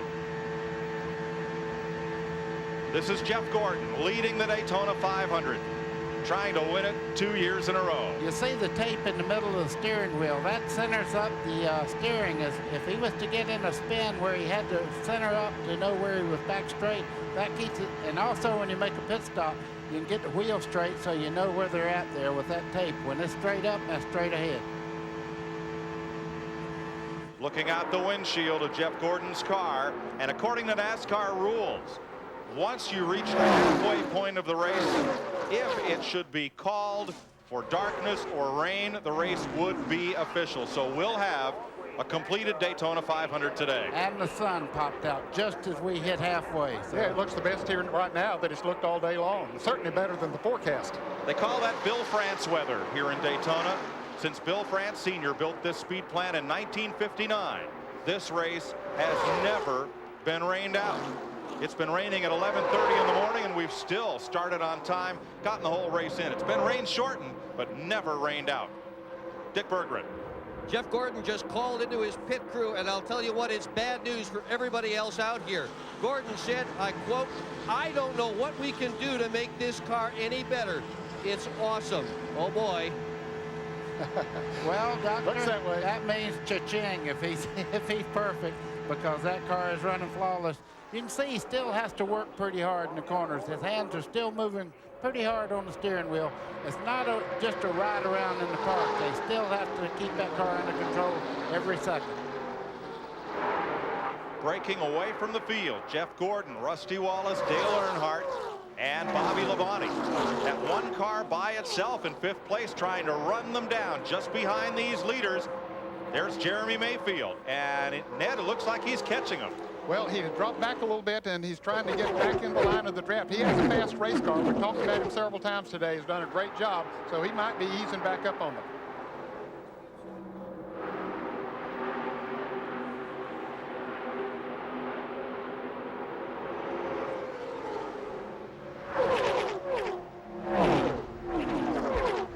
Some people like the opera sound. To me, that's the prettiest thing I've ever heard. When those cars come off the corner like that. Pit stops, buddy. Is this Ernie Irvan? Ernie Irvan's in the pits. He stopped, if you can remember, just a little bit before the leaders last on pit stops. We expect the leaders in 2 more laps. Bill Stevens. Down here with Ernie Irvan, this will be a 4-tire stop for the 36 car. Also, they're going to take 1 round of wedge out of the right rear. There you see they're cranking on the back of the car. Right side rubber is on, left side rubber going on right now. They want to get back into the lead draft. It's very important. These Pontiacs are very quick when they're in the lead draft. They don't like to trail anybody, and that was a beauty of a pit stop. That overhead view among the 85 lenses available to Director Larry Cavallina. Most ever for a single location, single day sporting event. And that chrome foil number on the roof of Irvan's car denoting he's one of those 5 cars that could win the $1 million bonus today. And a lap back right now. You can see the leaders putting him 1 lap down right at the moment. After 2 of the first round of pit stops also. But it was a little further on the back straightaway, so he did lose a little bit of time this time to what he did before. Jeff Gordon. Last year, the Winston Cup champion for the 2nd time, and the Daytona 500 champion for the 1st time. Rusty Wallace right behind him. We talked a little bit ago about the sun coming out now. The difference is going to warm the temperatures, and sometimes that makes a difference on the racetrack, especially in the handling of the race cars. So it'll be interesting to see who it helps and who it hurts. Ned, you're correct on that. What you have here, you have a racetrack that has a lot of races on it. And when it gets oil and rubber on it, it begins to get a little slick anyhow, even without the sun. When the sun gets on it, it makes all that stuff kind of greasy, and the cars really change on you. Now a piece of tape going on the grill of Rick Mass' car there, trying to get a little more downforce on the nose of that car. It's running cool enough to permit the use of that tape. Close off a little grill, get a little more downforce, get a little more speed. 4,200, real straight, foot on the brake. Dave got him in. That is crew chief Ray Evernham, former modified racer himself. He's crew chief and mentor to Jeff Gordon, the race leader. Are they going to pit? Yes, they are. All 5 of the, hey, all 10, 12, 14, 15 of the top drivers coming in right now. Feeding time at the zoo. Here they come. 65 miles an hour, pit road speed. Ralph Shaheen. The crew is ready to go here in Jeff Gordon's pit. They come around to the right side of the car. Shane Marshall, Mike Trower going to work with what are known as thunder guns. The impact wrenches will spin at over 10,000 RPM to get those lug nuts off as quick as they can. Right side change. They're going to work on the left side. Sticker tires, basically brand new tires going on all 4 corners. To Nick Berggren. Wallace just had a great stop. A little bit over 18 seconds. He has beaten Earnhardt out of pit road. Jeremy Mayfield will follow Earnhardt down the 18. Trouble on pit road. Dale Jarrett spinning on pit we road. have another one. More cars spinning. Trouble on pit road. Jeff Bodine hit Dale Jarrett coming down pit road. Jarrett was coming out of his pits. Bodine headed into his. Ward Burton also got tagged to turn around in pit stall. You see him trying to get straight again. And that's going to be a costly pit stop for several drivers, those that had the misfortune of being turned around. Especially Jeff Burton in the Roush number 99, who had to back away from pit wall once the lane was clear and then pull in. Pit stops continue. Dick Trickle, Bill Elliott, Steve Park, Jeff Bodine. Let's show you what happened on pit road as 2nd round of stops under green. Okay, we see the driver. There's Jeff Gordon leaving the pits. Here comes Dale Jarrett right here coming out of the pits. And back there is, he hits, see Jeff Bodine was coming into the pits. He didn't, apparently the spotter didn't tell him another car was on the outside, so he went right out into Jeff Bodine, spun Jarrett down to the inside. And coming into the pits, Jeff Burton coming into his pit stall had to spin out to miss Jarrett. I'm going to make a prediction. He was looking at the wreck and almost overshot his pits and slammed the brakes on and almost spun out. That's what Jeff Burton looked like he did. See right there. Oh, he got tagged. I seen something hit him there on the left rear corner. Right front badly crumpled on Dale Jarrett's 88. You see it from that in-car camera. Not all of the leaders have pitted. Joe Nemechek moves up onto the front spot after pit stops. Work on Derek Copes. Chuck Ryder owned number 30. There's Nemechek, number 42. Yesterday's winner in the Napa Auto Parts 300 for the Busch Grand National Cars. You saw that one live here on CBS. Nemechek led 106 of the 120 laps yesterday. It was all but boring behind him, but front row Joe became first place Joe. Dale Jarrett is coming back onto pit road. Since we are still under the green flag, this second stop will be very, very costly. Mikey has a lot of damage to the right front corner of that car. You can see there, the right front tire is flat. Let's show you again what happened on pit road.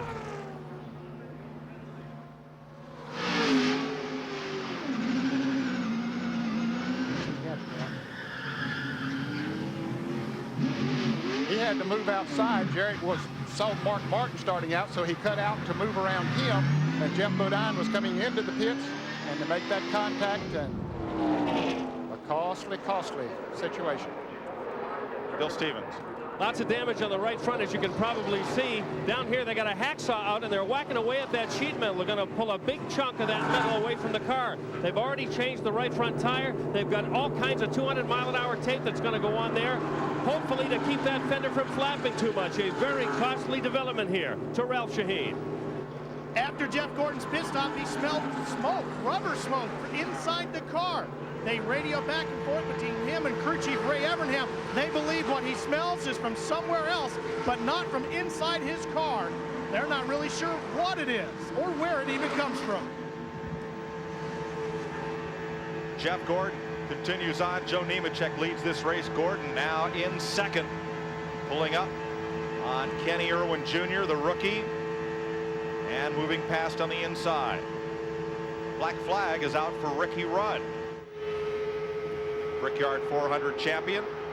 You're watching from Irwin as the leaders go on past. Gordon, Wallace, Earnhardt, Mayfield.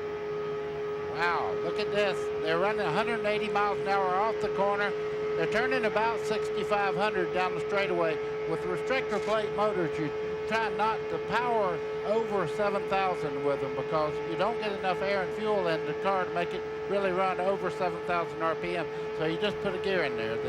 In-car telemetry provided by First Plus Financial today.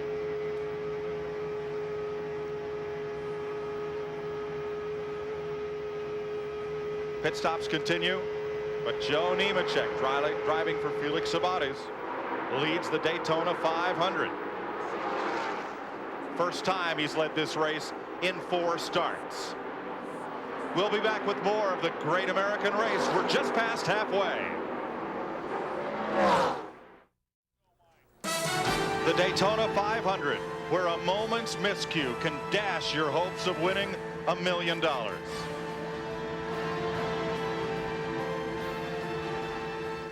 115 laps completed, 4 cars in that tight lead draft. Jeff Gordon, last year's champion, followed by Rusty Wallace and Dale Earnhardt, who've tried a combined 36 years to win this race, and Jeremy Mayfield, the young driver from Kentucky who grew up watching Darrell Waltrip and thinking, hoping someday he'd have a chance to run this race. And with this team and their new partnership with Rusty Wallace's Penske team, Mayfield is a serious contender today. Mike, you can see what a gap you had there between the first 4 and Bobby Labonte here running right by himself. He needs some help. Mike Skinner looks like he is now joining up. They may could run him down, but that's a big deficit to try to run down. Bobby Labonte, the pole sitter. Skinner, last year's pole sitter. A little further back, Mark Martin in 7th place. Down on the inside with Ken Schrader, the 8th place car. Schrader driving hurt as they follow rookie Kenny Irwin. Irwin is 1 lap down. And there's Mark motioning to the cars behind him. He's wanting to stay in line right now and try to catch that lead bunch. They know right now they're dead in the water if they don't do something.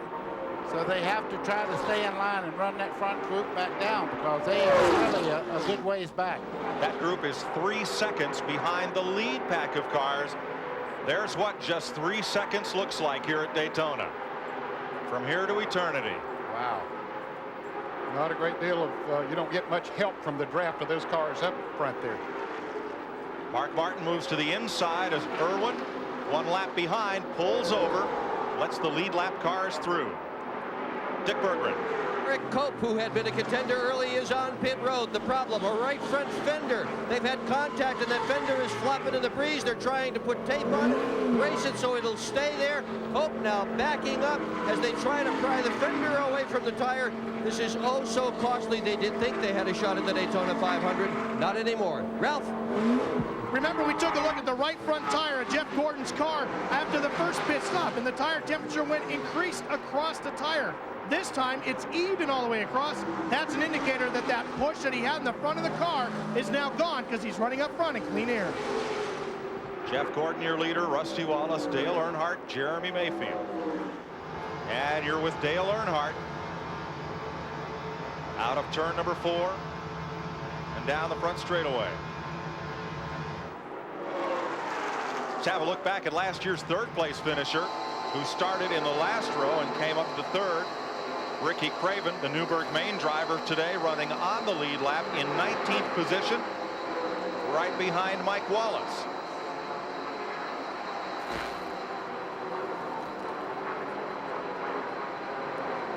Telemetry on board Ricky Craven's car.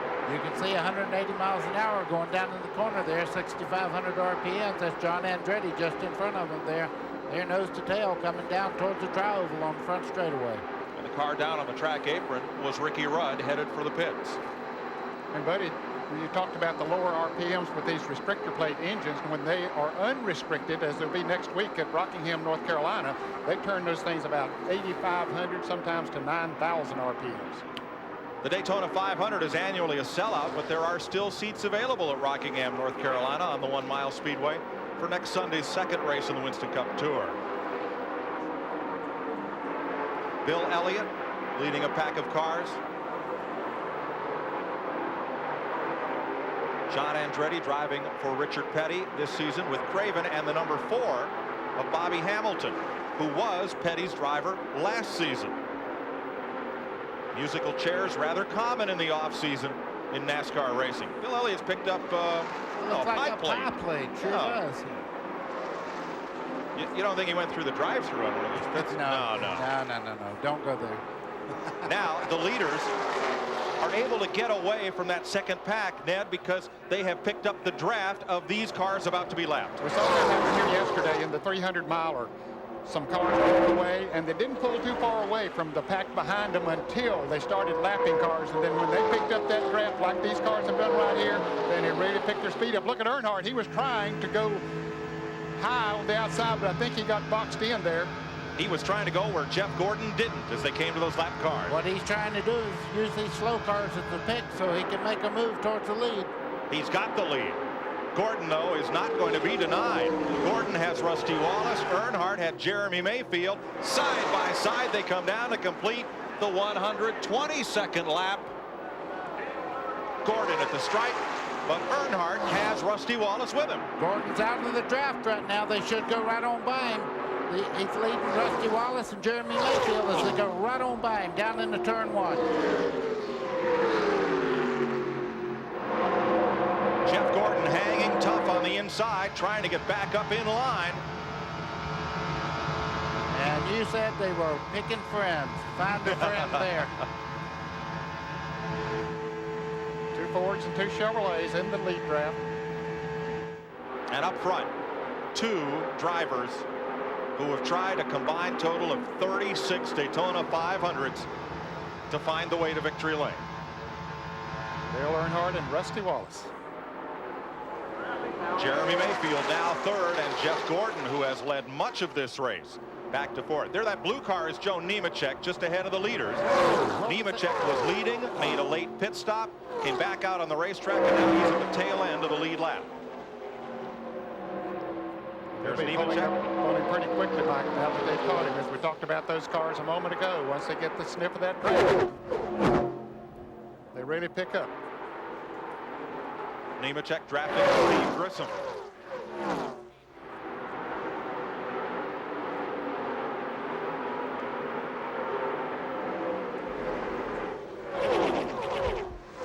In Jeff Gordon's pit, Ralph Shaheen.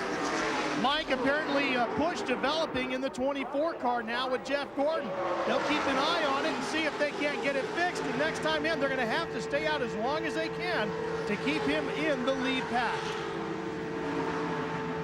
You can see Jeff Gordon right on the white line there. He seems to be... I got a shredded tire down low on the back stretch. And you've got Ward Burton slow in the back Rubber all straightaway. over the place. That guy's throwing it all over. He's going into 3 right now. Spotters and crew chiefs talking with their drivers. And there is Ward Burton, who has cut down a tire and will make it back around to pit road. You could hear Jeff telling Ray Evernham there's stuff all over the racetrack back here. And caution is out for the first time today. The yellow flag waves over the Daytona 500. 125 laps of green flag racing now. We're under caution. CBS Sports coverage of the Daytona 500 continues after this message and a word from your local station.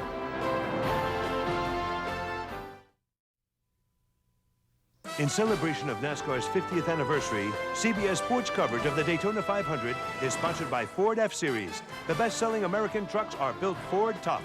AT&T, proud partner of the 1998 U.S. Olympic team. And by the more than 1,800 AutoZone stores across America. We are under caution for tire debris from Ward Burton, and in the run on to pit road, Rusty Wallace got out first, and Mark Martin's Jack Roush Ford is being pushed backwards. And behind the wall, Dick Berggren? Well, I'm not sure what it is yet, Mike, but we're going to tell you real soon. Apparently, it's a drive shaft we've just picked up on the radio. We're on our way there. We'll bring you the report in a moment. Dale Jarrett's crew is working hard on that right front fender as Rusty Wallace's crew, led by Robin Pemberton, led the race off pit road. We'll be right back. This CBS Sports race summary is sponsored by Brewery Fresh Budweiser, the king of beers. Under caution for the first time today after 127 laps. 317.5 miles have been run. 7 different leaders. Lead changes 10 times, and that average speed is still over the Baker record of 1980. 2 cars have retired from the event. Kevin LePage was the first out. A little power failure there, and now Mark Martin behind the wall with the rear end gone on that car. Rusty Wallace at the moment running in front since 1991. 4 wrecks here at Daytona. This has not done well. Take a look at this in 1993. Back straightaway, 190 miles per hour. And he walked away. But his luck in this 500 has not been good. This is his 16th attempt to win the 500. Engine failures, crashes in this race. Some have considered that he may be just a little temperamental on that throttle with all the things that have happened to him. One of the guys that helped him to cure that was Buddy Baker. Let's go to Dick Berggren. Mark Martin's view of the Daytona 500 has just changed. He had been watching it on the racetrack. Now he's looking through his windshield at the cars as they go by. What happened to this thing? Well, we broke a gear trying to get out of the pits there. Just a bad luck thing. I mean, you know, nothing we did. It just happens once every 10 years or something like that. Man, we had a good run going. You know, I thought we were giving Valvoline, Cummins, and Bugles, Bosch, Ford, Eagle One, all these guys something to cheer for. You know, I don't know if we had a shot to win, but we had a top 5 car, and the guys, everybody pulled together and worked real hard to put this thing together, and this is just a real disappointing way to have it turn out. And Mark Martin is yet another of those veterans who has never won the Daytona 500. He'll have to wait till next year, Mike. Finished 3rd here in 1995. He's been trying for a decade and a half to win this race. Getting set for the restart. Rusty Wallace won the race off pit road. Dale Earnhardt, Jeff Gordon. Let's see how the rookies, 6 of them in this race, are faring today. Jerry Nadeau, there he is. Jerry Nadeau, number 13 from Danbury, Connecticut, is 22nd. Kenny Irwin, 25th. Steve Park, 29th. Andy Hillenberg, 32nd. Billy Standridge, 39th. And in the garage area, Kevin LePage among the rookies in this race. So Nadeau leading what is expected to be one of the finest Winston Cup rookie crops in many a year. There are some great drivers with good talent in the rookie chase this year. Ralph? Well, there's a problem with the front air dam on Jeff Gordon's car, and that's why he has the big push. It has been dented in. Now, they have changed tires on this car, but there is not a whole lot they can do to compensate for that. Jeff is going to be dealing with a push for the rest of the day. Aerodynamics are so critical, a component of speed here at Daytona. Green flag.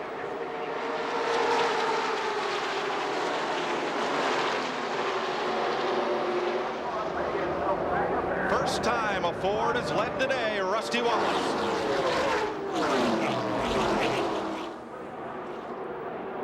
Earnhardt behind him, and Gordon nestled up against Earnhardt's bumper.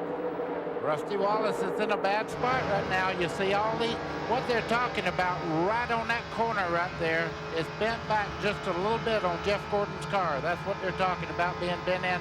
It don't look like much, but at 200 miles an hour, that's a lot of lift on the front of the car. And look at the distance Earnhardt has pulled on Gordon in a lap. 3 car lengths. Long pit stops during that caution for Greg Sachs with the hood up. Jeff Burton, Ward Burton, and Dale Jarrett repairing damage to their cars, body damage. Rusty Wallace is in a spot right now. He has 3 good Chevrolets right on his back bumper, and his teammate is on back in the pack there. You can see that Earnhardt's partner right there, the 31 of Mike Skinner, going with him on the high side there as Jeff Gordon starts by. 4 wide in the back straightaway once again. Boy, this could get interesting. Bump drafting. That's what it's all about right there. When you go down the back straightaway, you bump into them. You see, into the lead they go. That was not an attempt to bump Earnhardt out of the way. That's his teammate, Mike Skinner, trying to shove him forward. Absolutely. And It's called bump drafting, and that's what you do. It's about 200 RPMs every time you touch him. Bill Stevens. Interesting to see that maneuver in the race. Yesterday during happy hour, we watched that same sequence. Skinner coming up on Earnhardt, tapping him on the back. It may have been by design. 3 wide in turn 2, Dick Berggren. Well, as we watch the leaders, Mike, they're going to have to make one more pit stop before this thing is all done and over with. There's going to be a lot more racing to come before the Daytona 500 is settled. You know how a pack of wild animals can take advantage of one that's wounded. That's what they've done to Jeff Gordon. They've moved him back in the pack. That's all they have to do is just think he's wounded a little bit. They're really on him now. Gordon inside Jeremy Mayfield, number 12, and up against Jimmy Spencer, the man they called Mr. Excitement in the modified ranks in the Northeast, number 23. Keep your eye on that green car. Bobby Labonte been fast all day, high-siding around a lot of this traffic right now and moving up towards the front. Kenny Schrader's back up there in 5th place. 2 of the 5 drivers that have the chance for the $1 million bonus, Ernie Irvan and Kenny Schrader, are up in the top 5. Irvan 36, Schrader 33. There's Schrader up on the outside. Bobby Labonte in the 18 car, the other green car, following along as Gordon moves back up down on the inside. Well, he's got Jimmy Spencer just in front of him. He seems to be able to draft if he can stay in a tight draft, but if he goes out by himself, he's in trouble. Jeff Gordon right up against the back bumper of Labonte as they follow Ernie Irvan, former winner of the 500, down to turn 1.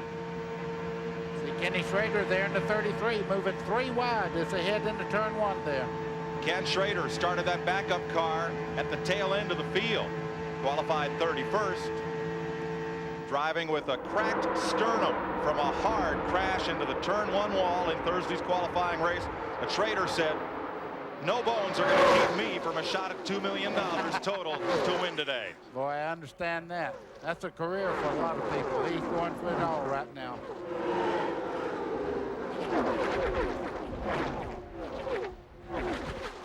Giving their camera a little work over there. You can see how much air pressure is off those cars. It actually moves the camera then. 2 by 2 behind the 3 leaders. Into turn 1 at 190 miles an hour. Driving up on a banking that's probably steeper than the roof on your house. Richard Childress' car is first and second right now. That's a hard thing to overcome when you have a teammate up under you like that. Somebody has to really get with somebody and change the groove to get by them. You won't see these guys make a mistake and give that up. Bill Stevens? Just spoke to Andy Petrie, the crew chief for Kenny Schrader. Asked him, how's Kenny feeling in the car? He says the flak jacket was a stroke of genius, helping to dampen some of the vibrations that would come up and ordinarily cause him some discomfort. He said, he's feeling great. I said, does $1 million have to do something with it? He said, yep. Schrader has Morgan Shepherd standing by in relief. Shepherd, rideless for the Daytona 500, hopes to put something together for the rest of the season.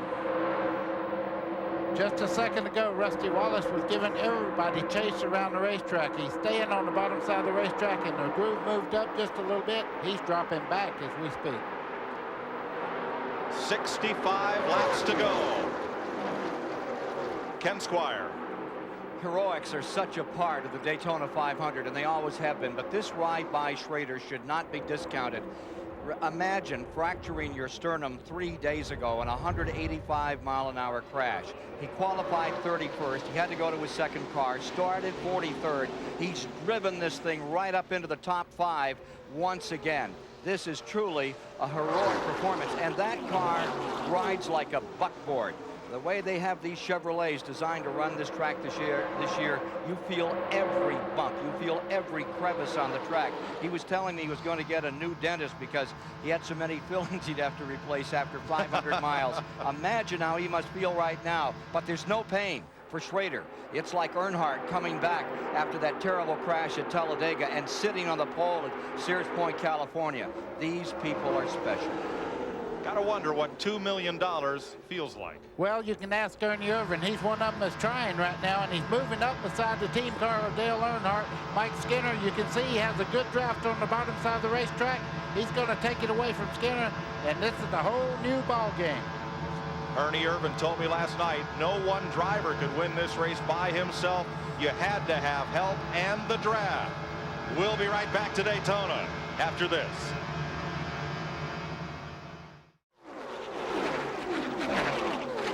Mike Skinner had vaulted to the lead. Ken Schrader came up with him. Dale Earnhardt dropped to the low groove behind Skinner, and as they went into turn number 3, Earnhardt went under his teammate. Schrader went up high around him.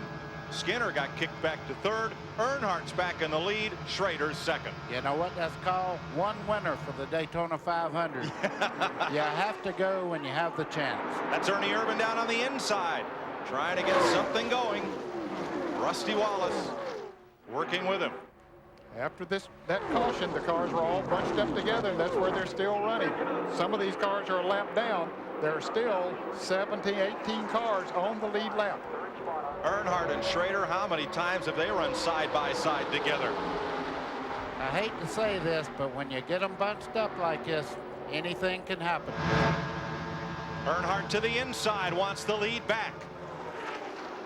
And here comes Ernie Irvin with him. Ernie Irvin. That's a brand new ride for him, but it is working like Ernie Irvin's cars always do. Has something to do with the driver, I guess. Of the first 9 drivers right now, Irvin is the only one to taste victory in the Daytona 500. But he and Kenny Schrader are both, as you mentioned earlier, eligible for that $1 million bonus. They're right up there fighting for it. And that would mean a total payday of $2 million. Counting manufacturers, contingency, television money, and then R.J. Reynolds bonus. And for the Mark Martin fans, he is back on the racetrack now. They did get his car repaired, but he is many laps down like What happened to that single file draft of lead cars we had a while ago? Well, all you have to do is look at the laps left in this race. Everybody now, they're pulling the plugs on these things. They know they have to go. Dick Berggren. Well, Richard Childress is watching our television broadcast, and he's watching his 2 cars, the 3 and 31, jockey back and forth. What do you make of this, Richard? Well, you know, he was sitting there and you push, and they had a run. He had to go. I was just told Mike, you know, I was telling him just try to sit there, and they had a run, so he had to go. Got him 5 points. Now he's back there. Hopefully we can just settle in, and hopefully we can have them both there at the end where they can help each other.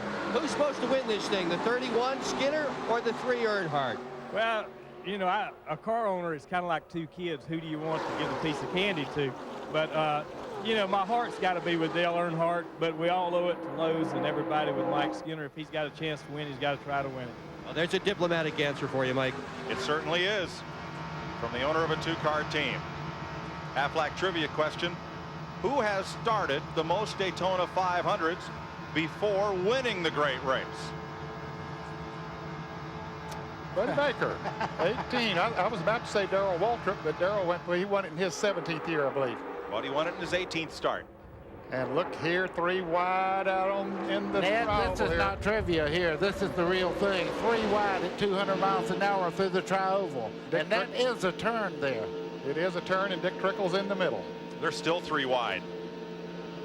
You're with John Andretti, the Pepsi 400 winner here in July, a race that will show for the first time ever at night this July 4th here on CBS. Well, I can't wait to see 43 cars under the lights here at Daytona. I got to see history when Earnhardt made a few laps the other night. It was absolutely beautiful. The car looked like a diamond out there. The people cheered the whole 20 laps that he ran. And they expect a packed house here in Daytona for the first ever Pepsi 400 run at night. And you'll see it live in prime time here on CBS. Earnhardt the leader, Irvin in second, Rusty Wallace in third. 56 laps to go, Ralph. A tip of the hat to the Fab Shop guys on the number 2 of Rusty Wallace. They work day after day. They only got 2 days off at the end of the season, Christmas Day and Thanksgiving Day. Crew Chief Rodman Pemberton, he gets 3 weeks off a year. He's only had 5 days off in all of 1997. They built over 7 Taurus chassis leading up to the Daytona 500. And that great body work has gotten Rusty into the thick of this year's Daytona 500.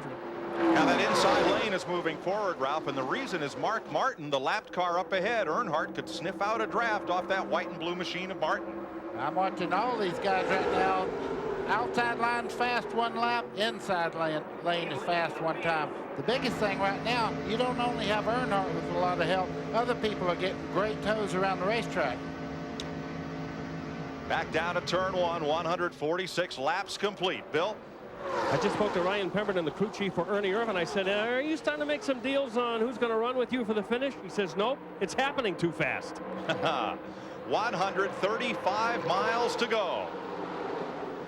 Dale Earnhardt. Jimmy Spencer on the inside of Mike Skinner.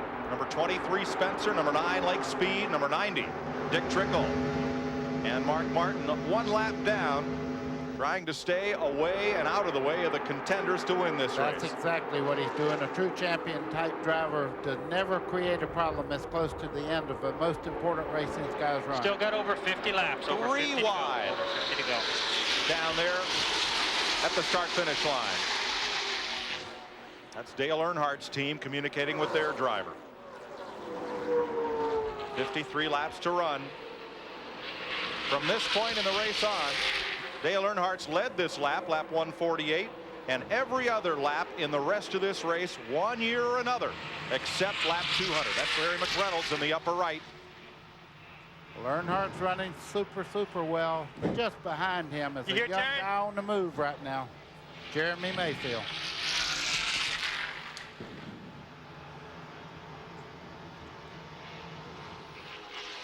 Single file. The lead pack comes down to the start-finish line. Earnhardt, Irvin, right behind. There's Ernie Irvin's Pontiac. He moved out of Robert Yates Ford at the end of last season. That's now driven by rookie Kenny Irwin Jr.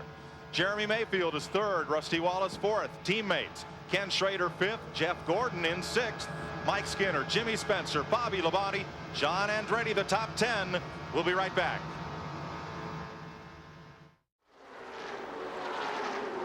.49 laps to go in the Daytona 500. Dale Earnhardt's been coming here for 20 years trying to win this race. Ken Schrader for almost that long. That's Schrader in number 33. Thursday, in the 125-mile qualifying race, Schrader got bumped from behind by the yellow car of David Green. Turned to the apron and then whammed into the turn 1 wall, taking Johnny Benson with him. Schrader's impact speed about 180 miles per hour. The force jolted him forward in the shoulder harnesses, cracked his sternum. He's wearing a flak jacket today, but he said nothing would keep him from a shot at $2 million if he could get in that car, and he has.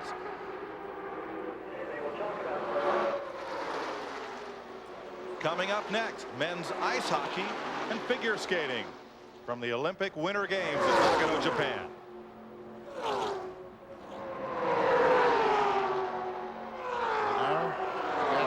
Schrader's going backwards.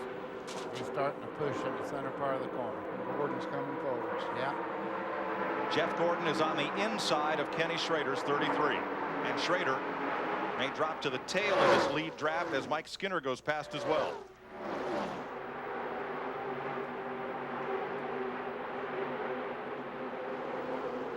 Dale Earnhardt leading Ernie Irvan. 48 laps to go. One pit stop will remain. These cars get about 5 miles per gallon and hold 22 gallons of fuel.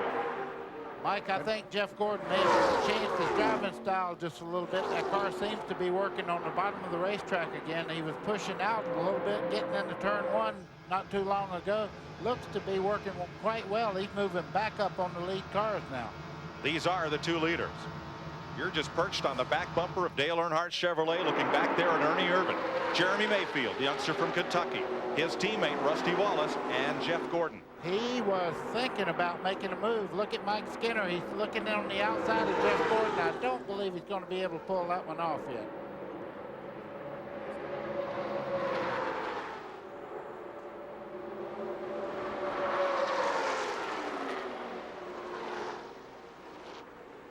Single file, the first 7 cars.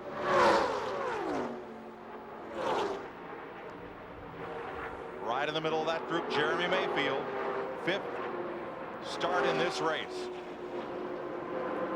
Looking for his first top 5 finish.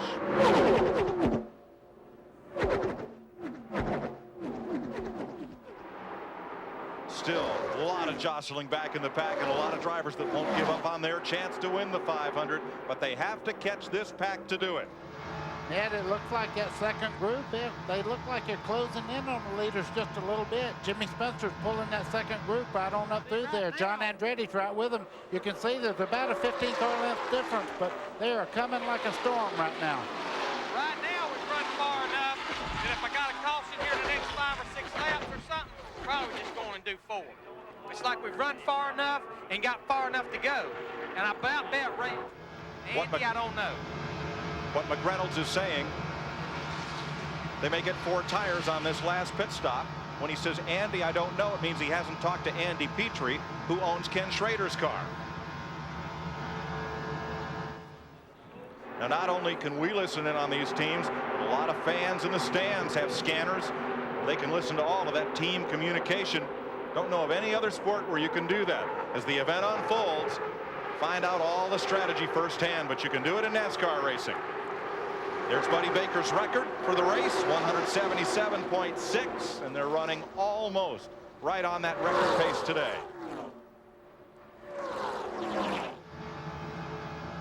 See the tremendous travel in the front of Ernie Irvan's car as he comes through the corner there. That front part of that car is 3.5 inches from the ground. It's dragging going through the corner. That's how much the cars are moving in the middle part of the corner.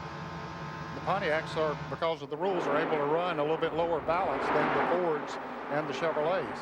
Dick Berggren. Bobby Labonte, currently running 9th, has started this race on the pole, but he has not really contended for much of the day. They've had some chassis problems, but crew chief Jimmy Makar says what they are really doing is kind of hanging around in the back, waiting for the end.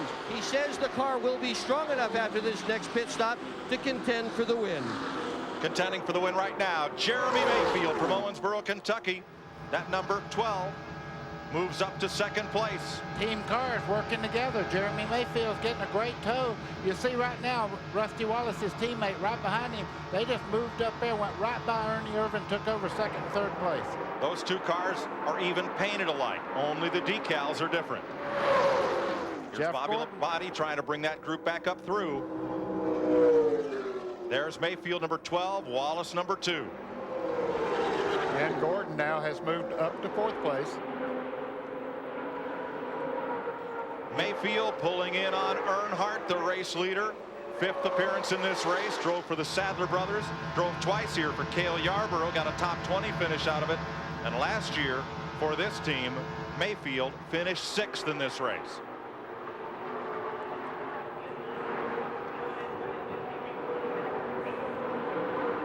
Continuing the battle further back, Joe Nemechek with the 4 of Bobby Hamilton. New driver for Larry McClure this year, that yellow car. 99, Jeff Burton, accident damage. And number 16, Ted Musgrave, the blue and yellow car, just ahead of his teammate, Mark Martin. And Mike Wallace in that white and yellow 73. 159 laps complete this time by. Dale Earnhardt leads it. CBS Sports coverage will continue after this message and a word from your local station.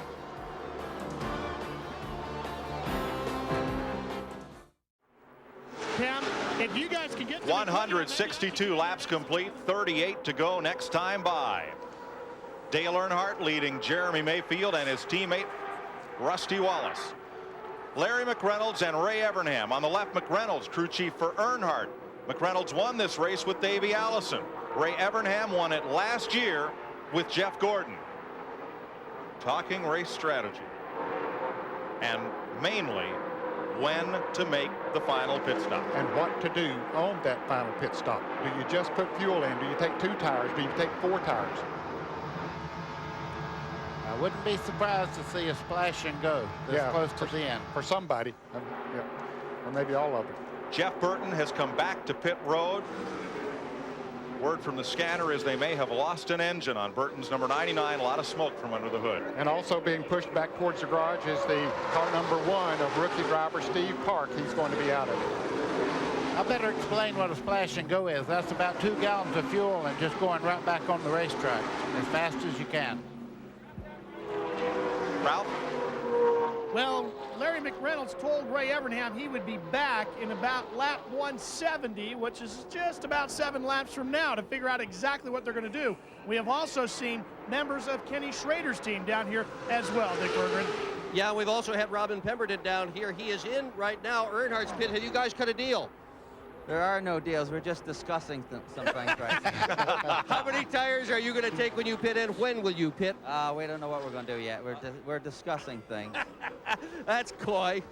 Well, Robin Pemberton is the crew chief for the 3rd place car of Rusty Wallace. That was Kevin Hamlin on the left. Mike Skinner's crew chief, talking with the car that is also owned by Richard Childress and engineered by Larry McReynolds. I think there's as much hard running up and down pit road as there is out on the racetrack right now.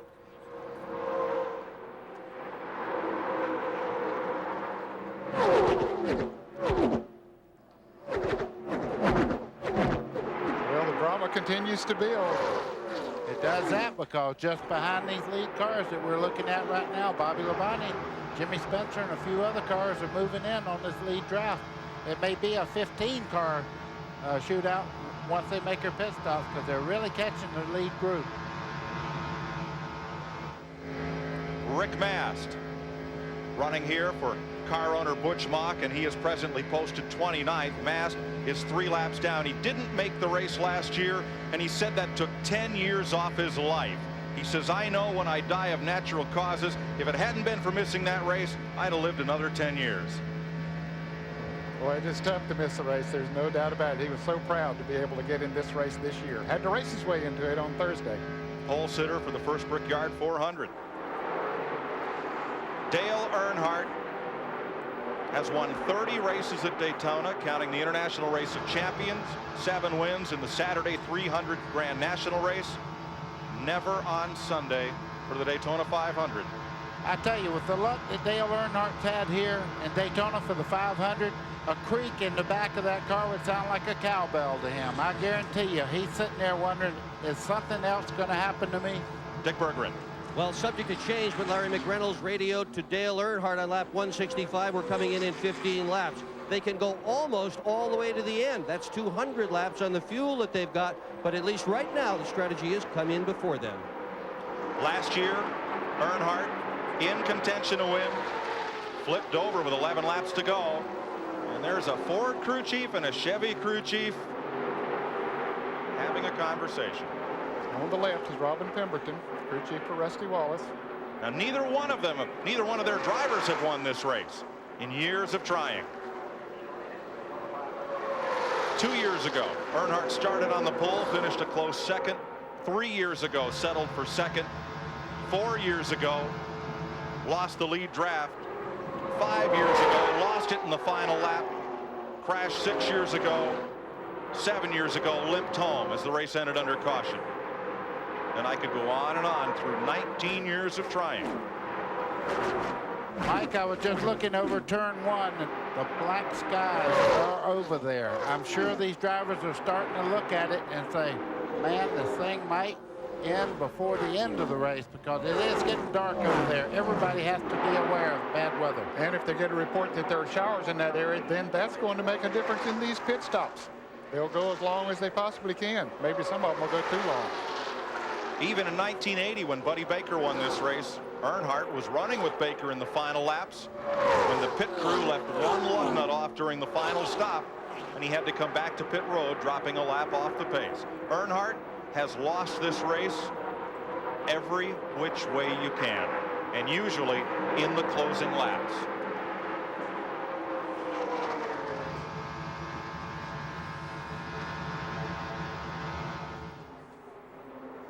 Jeff Gordon aiming to be the spoiler in Earnhardt's party or Wallace's celebration. The 1997 champion sits in 4th place behind Earnhardt, Jeremy Mayfield, and Rusty Wallace. 31 laps to go next time by.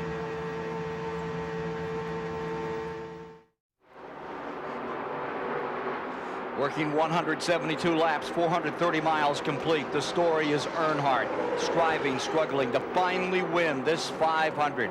Earlier this week, he told the press, everyone saw the look in John Elway's eyes. Look in mine. He's out in front, but there are 2 Fords deployed directly behind him. And before this is over, you can be sure they're going to be on the attack. Mayfield and Wallace working together. Let's go back to the call and Mike Joy. Ken, 28 laps to go. 8 times in 19 years, Dale Earnhardt has been in this position at this juncture of the race in the lead. 4 times with trouble on the backstretch. 1 car, 2 cars go sliding down the back straightaway. John Andretti. Robert Presley, I believe, was the other car. And Andretti swerves around as they get down to the grass, and we are under caution. So that takes all that pit strategy away, because they'll be able to make their pit stops under caution. All that wheeling and dealing. New deal. Chilly day. Hot racing on the track. It's only the 2nd caution of the afternoon, and it comes after 173 laps are completed, beginning lap 174. There are 15 cars on the lead lap, make that 16. Earnhardt, Jeremy Mayfield, Rusty Wallace, Jeff Gordon, and Ernie Irvan. Mike Skinner, Bobby Labonte, Ken Schrader, Jimmy Spencer, and Ricky Craven, the top 10. Then Kyle Petty, Michael Waltrip, Bill Elliott, Terry Labonte, Chad Little, Bobby Hamilton, and Lake Speed. 17 cars on the lead lap when they form up for the restart. But first, pit stops. Here's what happened out of turn 2.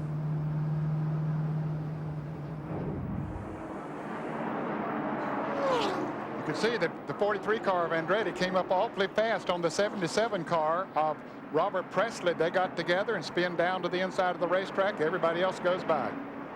Let's slow it down and look again. Andretti was on the lead lap. Just got into the left rear corner of Presley, and both of them spin to the inside of the racetrack and out of harm's way. Inside John Andretti's car for this look. If you want to see what an arrow push looks like, watch him come up right here.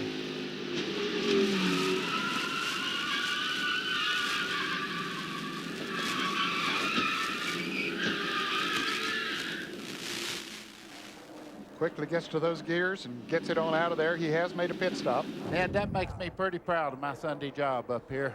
I'm not in that windshield behind that steering wheel anymore. Pit road will be the center of action as Dale Earnhardt leads Jeremy Mayfield, Rusty Wallace, Jeff Gordon, and every one of those 17 cars on the lead lap. Dick Berggren, Earnhardt coming down pit road for what will be his final pit stop if all goes well. The plan, take 2 tires. That's what Rusty Waller's plan is as well. Let's go to Bill. Rusty Wallace is in. Robin Pemberton said to his gas guys, get 1 can in and don't worry about it. Let him get out of here. Right side tires only. He's away with Fleetfield. Earnhardt has the quick pit stop. It'll be Earnhardt leading the charge off pit road. And his teammate, Mike Skinner, gets out second. That could be a major reminded point. of a conversation we had yesterday, where to win the Daytona 500, you'd have to have a friend, and Earnhardt has his teammate right behind him. You got to remember something else. So his teammate wants to win the Daytona 500. 2 teammates. That's 2 teams right there. The first 4 position. Buddy, this is going to be good. Get a good hold. 25 laps to go next time by. Earnhardt made a great pit stop, but you got to hand it to those guys in the 31. They were back in 5th place when they came in. Now they're in 2nd place. They really made a great pit stop. Now, even leaving the pits, they're subject to that 65-mile-an-hour speed limit. So it's who gets their job done first and who gets up, out, and into the lane. Bill? Robin Pemberton very unhappy with that pit stop. I asked him, not enough fuel in the car? He said no, too much. He thinks they took too much time. They wanted to get out before Earnhardt. They came out in 4th place. And that track position is so important. You know, they actually time how long it takes to dump a gallon of fuel in these cars, so he knows when it's too long. Dark clouds on the western horizon. The Daytona 500 has 25 laps left to run.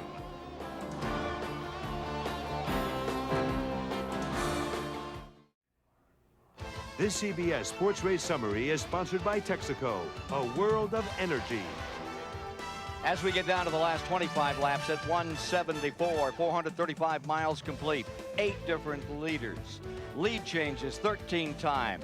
The average speed just under Baker's record from 1980 at 176.1. A couple of cautions out here, and the cars and drivers that now are saying what should have been include Kevin LePage, Ricky Rudd, Steve Park, the rookie, and now Jeff Burton. Field is getting set on a restart, and let's rejoin Mike Joy. Don Hawk with Dale Earnhardt. Saying a 1 prayer. lap to race. Earnhardt's pit stop. A key pit stop to maintaining that lead track position. Watch that black car in the middle of the screen jump out ahead of those 2 white Fords, and Mike Skinner, the blue and yellow car, right with him. Let's give a call to Kevin Hamlin and that Mike Skinner crew. Michael Lingerfelt, Ron Otto, Kevin Gabbard, Taco Landon, Brian Engelhart, Trip Bruce. They got Mike Skinner way up the leaderboard into 2nd place. He was 5th when he came in, came out in 2nd place. One loser on this pit stop, Mike, was Ernie Irvin, who was running in 5th place. He is now back in the 11th position. And Michael Waltrip, also a big loser, he got out of the pits good in the 6th place, but he had to come back in because he ran over an air hose. Now he is 18th. There are 18 cars on the lead lap. And Ed, we need to add to the list we gave earlier, John Andretti and Michael Waltrip. They are on the lead lap. That makes 18 cars. Dale Earnhardt in front.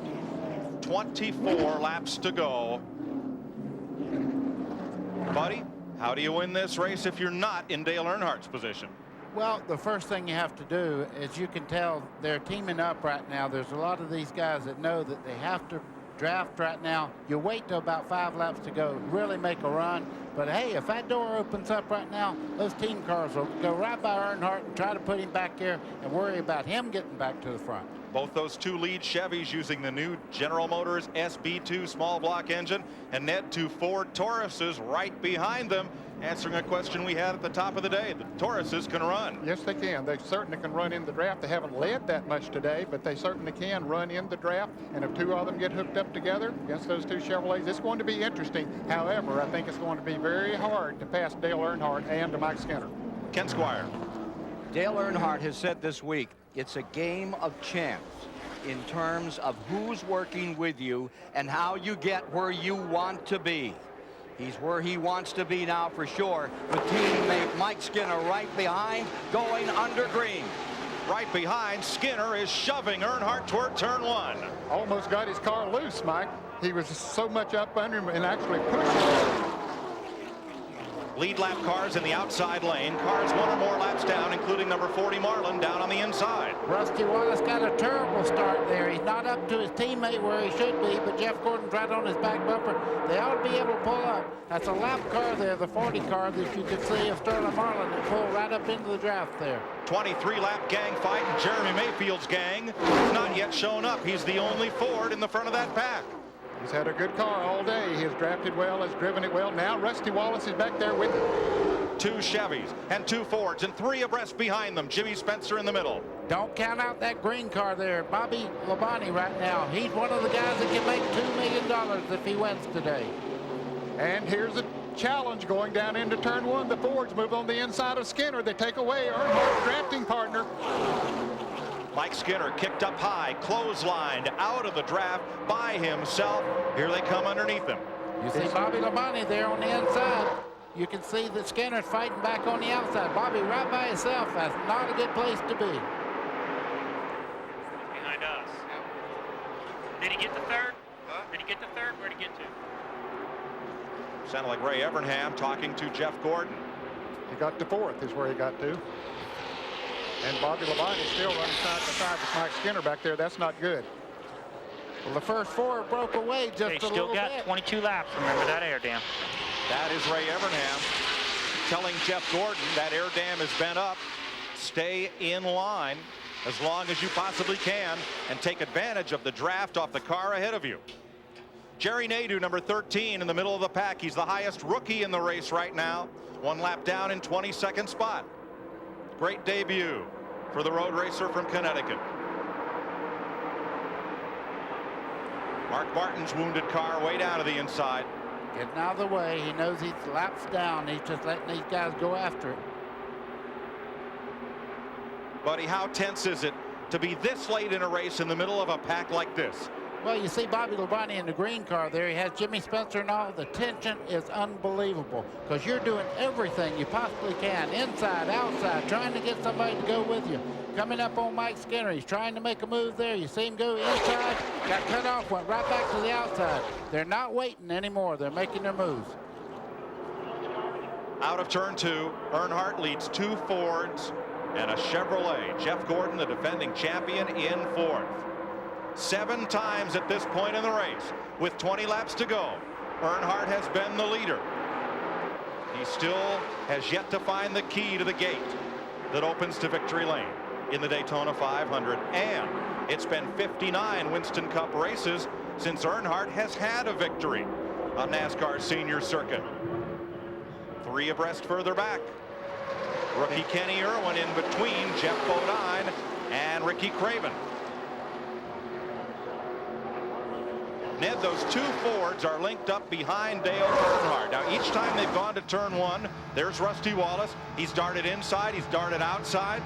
But even with Jeremy Mayfield right behind him, he cannot yet get alongside Earnhardt. So far, maybe it's a little bit earlier than they would like to make those moves. They sort of test them out, but they also got to look in their rearview mirror. Right behind Rusty Wallace is Jeff Gordon, and they know that he's going to stay a player in this thing. Bobby Labonte has caught back up to them as well. As Buddy said, he has a fast Pontiac, so it's going to be one kind of a shootout here. And just behind the green car there, that red and white car, that's Jimmy Spencer, a past winner here. He'll let it all hang out too when time comes. In preseason testing, when the Fords came down here to run, Buddy Baker came down here as a consultant with Jeremy Mayfield and with Rusty Wallace. You went out and ran with Rusty, pointed out a couple of things he might try. Want to share one with us? Let's watch this race. I tell you what, they do a great job. Rusty knows how to drive. I would just down here, but it helps me a lot in the booth. At least I do know what these cars are doing right now. You can see Jeremy, look on the inside. His teammate just about put a move on him there. If he makes the wrong move, Rusty's going to go because he wants to win the Daytona 500 as much as Jeremy Mayfield does. Earnhardt looking in the mirror going, what do I do if they come on the outside, inside? Not since Jerry Cook has there been a mirror driver in this business of the caliber of Earnhardt. That's right, and he knows that I mean, all he can do. Here's Gordon making a move. Bobby Labonte coming with them. Contact there between Gordon and the 2 cars of Rusty Wallace. And now Bobby Labonte gets a run up on the outside of Jeff Gordon. So he'll go around him. He was going to go with him. And that split up that lead draft. Here's Michael Waltrip down at 21 coming back. We said that he dropped all the way to 18th. He's all the way up to 9th. And they'll go closer. They go 3 wide trying to gain track position at Gordon's expense. And that leaves these 3 to settle it. And Dale Earnhardt has to be grinning. Boys, keep them 2 by 2 back here. And it's a 3-car shootout instead of 15 cars going forward on the last lap. Yeah, but I believe Bobby Labonte's going to be back up there before this thing's over. Oh, guys. he's strong. Yeah, You're he's right, coming. man. There he is. He's right back there now. They're high. You want it. 16 laps to go. Started to say there a moment ago, Mike, that Dale Earnhardt, all he can do is just hold that thing wide open, keep it down to the low side of the racetrack where he's run well all day long, and just hope for the best. 40 miles left to race. Dick Berggren. Larry McReynolds, how nerve-wracking is this? Well, you know, it's all out of our hands now. You know, I feel like we've got the best driver that's ever been at Daytona leading this pack right now, but you got team cars behind him, and darn, I wish they'd shorten this race today. Obviously they're not. We just have to see what happens. Okay, Larry, thanks. Good luck. Well, we look over there, and that dark cloud doesn't look quite as dark right now down into turn 1 as they still continue to run 3 wide back in the pack. It's nowhere near as dark as that dark form that looms in front of those 2 white and blue Fords. Dale Earnhardt. But as Richard Childress reminded Larry McReynolds at this point in the race last year when Larry said, "Is it looking good?" Childress just looked at him with a stern face and said, "We've been here before." Yep. Mike, is still 15 laps and anything can happen. Look back here, 4 wide down the back straightaway. All trying to catch these 3. We'll be lucky if we don't have a wreck before this thing's over with all those cars running that close together back there jockeying for position. Here they are, 3 wide again. Middle of the pack, the green car, Chad Little. Down low, Ernie Irvin trying to come back up with the leaders. And outside, Ricky Craven in 12th place. You're with Craven. That's Jerry Nadeau just ahead. Bill Elliott down on the inside. Ooh, Chad Little comes up almost into Craven. That's exactly what Ned was talking about. Rooting and gouging now. They're moving up on each other. Tire marks are the thing of the day right now. Chad Little gets free of that pack, and way down to the bottom goes Irvin. Irvin scratching and clawing his way back to the front. He's racing for $2 million. 14 laps to go. Can we hold our breath that long? Can they? If I was driving Earnhardt's car, I would hope these guys are smart enough just to stay behind me until the real time comes. If you made a move right now, you might go from 2nd to 15th, get back there where they're running 3 wide and have no chance to win. Yeah, now is not the time to make a move up front. Of course, Earnhardt, he's making the moves that he has to make, and that's just a hold of the pedal to the metal, as they say, wide open all the way around this racetrack, and hope that on the last lap or whenever they decide to make their move, that those 2 Fords get side by side back there or side by side with another car, and that'll free him up. 12 to go. Next time by, a lot of checking up in the middle of that huge pack as these 7 cars have gone single file. Earnhardt, Mayfield, Rusty Wallace, Bobby Labonte, Jeff Gordon, Mike Skinner, and Jimmy Spencer. Yep, we have a group now that really know how to run this racetrack. The back car there, Jimmy Spencer won here on a breathtaking move. Look at this, 3 wide back in the pack. Kyle Petty down low, John Andretti in the middle, and he squeezes up in front of, I think that was Ted Musgrave. Oh, yes, it was. A little push there, too. Well, Ted's from Wisconsin, and they run hard with their bumpers up there. Back to the lead, 7 cars in a row. 11 1/2 laps. 27 miles left to run. Dale Earnhardt has won his qualifying race the last umpteen years in a row here. Every one of the 1990s. 9 years he's won the qualifier. But in between last year's qualifying race win and Thursday's win, he's been shut out of victory lane. You know, Jeremy Mayfield sitting there in 2nd does not have quite as much time on the major speedways as the guy in front of him, the guy behind him. But right now he has a great race car. I hope he knows, though, when you pull out, if you're right up under the car in front of you, you don't have momentum. You need to lag back and let that teammate help you get a run up the back straightaway so you make the move on the car in front of you. All right, Professor Baker of the Buck Baker Racing School, you taught Jeremy Mayfield during winter testing. Does he have the killer instinct to beat these two and win this race? Let me tell you something. Look at all that bunch right there. Every one of them a winner. You're a track champion before you ever get in the Winston Cup. Every one of these guys are talented race car drivers, and I won't take any credit. He got here on his own. Dick Berggren. Richard Childress is watching the television. His driver is ahead, but they're all ganged up behind you. How does Dale Earnhardt prevent these guys from passing him? That's going to be tough. You know, two cars can just go. You know, Mike got shuffled out. I was hoping Mike could sit there with him, but those two cars got to run on Mike and just hung him out. And his car's a little loose, too, so he's doing a good job. And, you know, Dale Earnhardt, he's been here many times. He knows what he's got to do. He does indeed, Mike Joy. And those 6 cars in the lead pack may be about to become 12. Just watching Jeff Gordon, he had dropped back and gotten himself back in that group back there. Now he's running the front group back down there. Has some good drafting partners with him. 10 laps to go. The driver leading with 10 laps to go has won 22 times in the 39 runnings of the 500. But 4 times one of the drivers of the 17 that have not have been Dale Earnhardt. 1989, 1990, 1991, and 93. Earnhardt has been right here with 10 laps to go. Bill? I'm with Paul Andrews, crew chief for Jeremy Mayfield. Kid's doing a great job, but what happens next? Well, I don't know. We've got about 8 more times to go around here. We'll find out. You know, the Mobil 1 car's been real good the whole week down here. We feel like we're in pretty good shape. We feel like we've got a real good car. But, you know, there's a whole line of cars right behind us. So one wrong move, we could right in the back. But, you know, we're real excited to be here in the position we're in, and we're going to go for the win here in a little bit. If Jeremy goes, will Rusty go with him? Well, of course. That's what teammates are for. Indeed. Paul Andrews knows about winning. He won the Winston Cup Championship with the late Alan Kulwicki behind the wheel.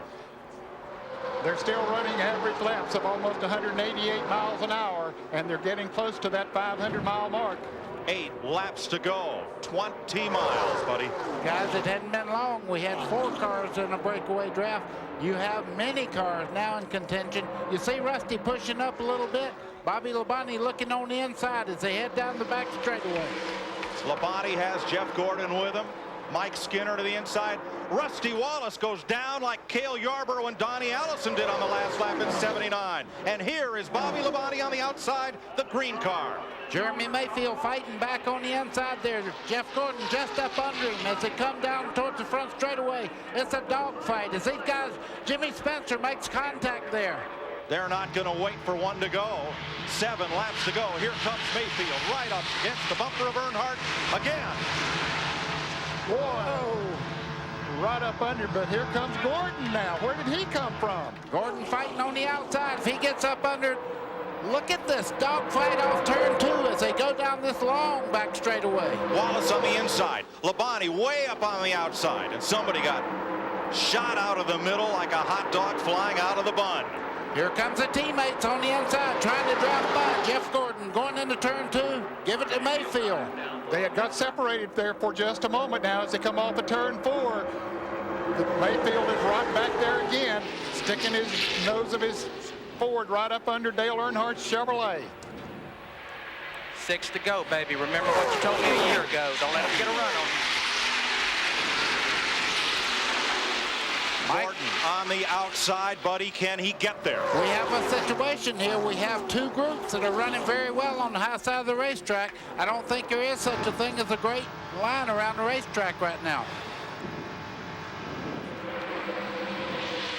Wow. Now the teams and the manufacturers are split up. It's Chevy, Ford, and nobody has a teammate next to them. Let's see what Earnhardt's doing right now. Right on the white line around the bottom of the racetrack here. That groove you see from the white up there, that's the racetrack. The rest of the flat part of the racetrack, right out against the wall. You can see him heading into the dog leg here. He'll go right down to the bottom.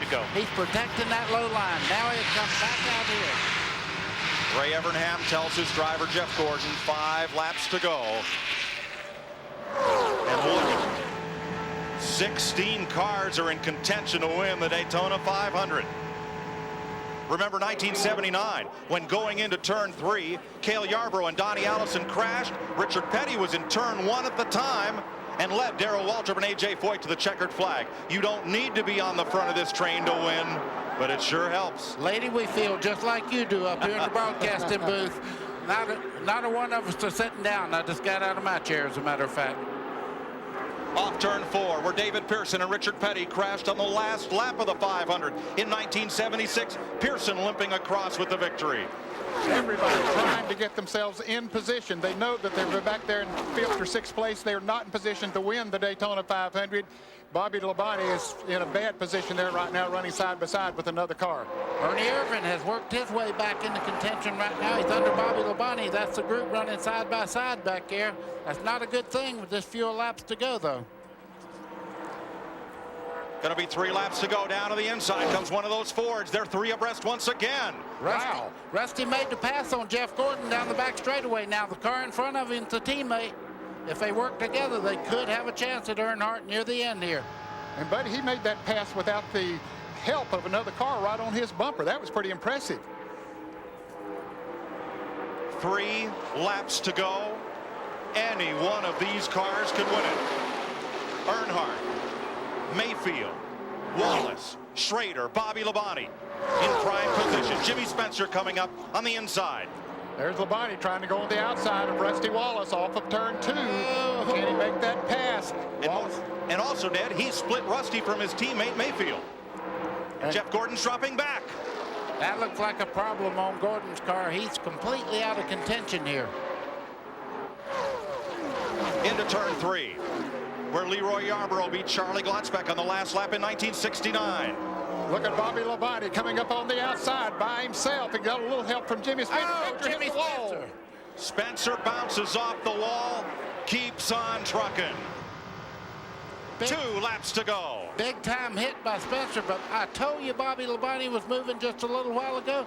What a muscle move on the outside. Fastest qualifier here for the 500, showing his muscle now. 3 makes in the 500, Chevy, Pontiac, Ford. That's how they run. But Earnhardt has a benefit. There's a slow car up ahead. And there's trouble coming off of turn 2. Some cars get strangled. It might be this. Whoever gets back to the start-finish line, they'll get the white and the yellow together. Lake Speed and John Andretti tangle as the leaders head for turn number 3. Andretti and Spencer got together. This could be the Daytona 500. Bobby Labonte goes to the outside. Labonte up high. Earnhardt uses the lap car of Rick Mast as a pick. 20 years of trying, 20 years of frustration. Dale Earnhardt will come to the caution flag to win the Daytona 500. Finally, the most anticipated moment in racing. If John Elway can win the Super Bowl, Dale Earnhardt said he could win the Daytona 500. And if he comes around under caution to complete this final lap, the taste of long-awaited victory will be his. Wow, what a drive by Dale Earnhardt, doing everything he had to do today. And Bobby Labonte saying, boy, I needed that last lap. At the top of the show, you saw the steely eyes of Dale Earnhardt. I'll bet they'll be tearful when he pulls into victory lane. Let me tell you, it'll make the strongest man on earth cry when you win this race. It's special. Bobby Labonte comes across the line to the caution flag in 2nd. Jeremy Mayfield's Ford 3rd. Kenny Schrader with a shot at that $2 million bonus, as did Bobby Labonte. Checkered flag. Dale Earnhardt finally is a champion of the Daytona 500.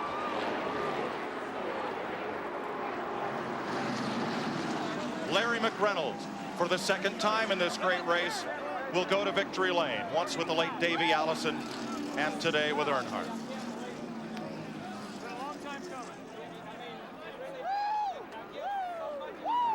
The run to the caution flag from turn 3. He came up on Rick Mast. Rick Mast moved to the inside, and that's all Earnhardt needed, buddy, was just some racetrack up there to run on. Yeah, you can see Bobby Labonte and Mayfield hitting as they come down towards the tri-oval. Mayfield, not quite.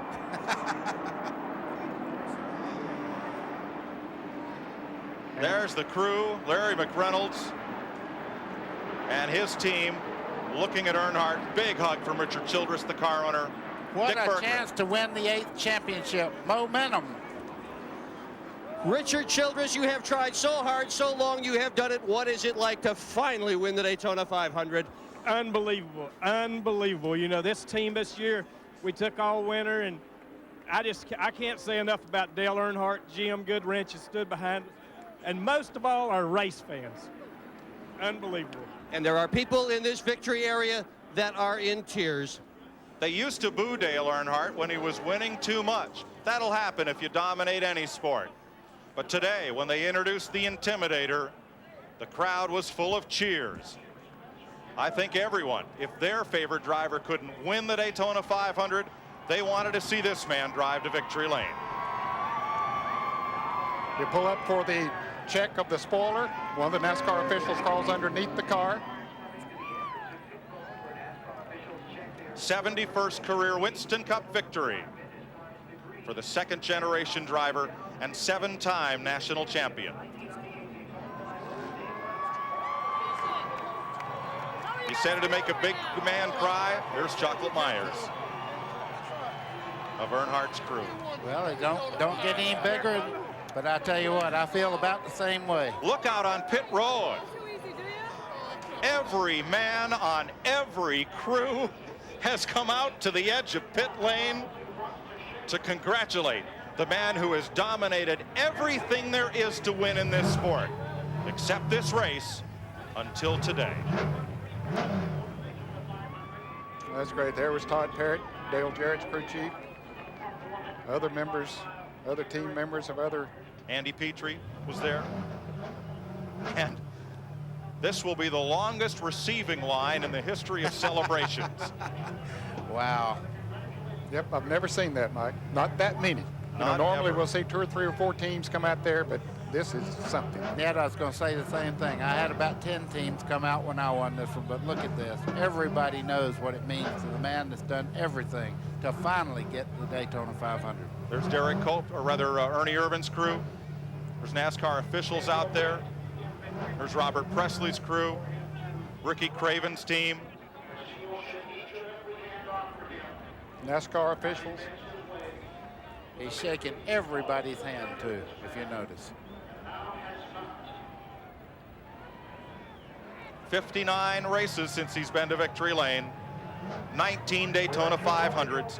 Twice he led at the white flag and failed to take the checker in first place. But today belongs to the man who grew up at the corner of Coach and Sedan Street in Kannapolis, North Carolina, a mill town north of Charlotte, where he worked underneath that house in a garage on his own race cars and those of his father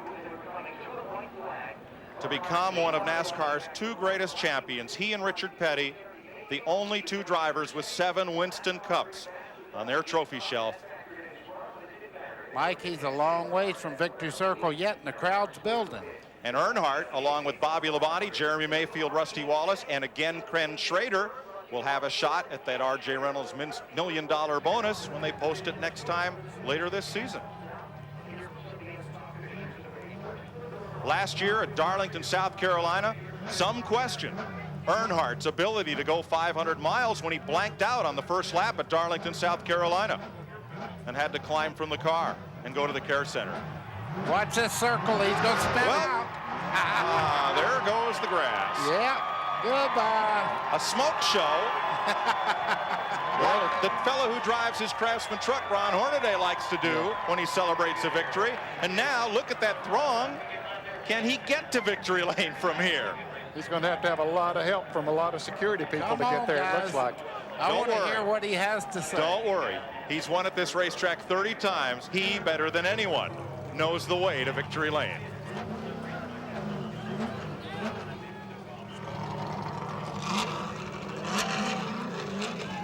The most anticipated moment in the history of NASCAR racing.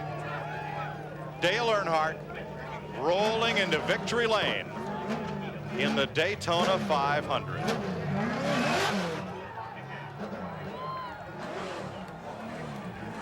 Awaiting Dale Earnhardt is the man who brought the Daytona 500 to CBS, Ken Squire. The 20-year quest is over. Gates have just opened for Dale Earnhardt in victory lane at Daytona.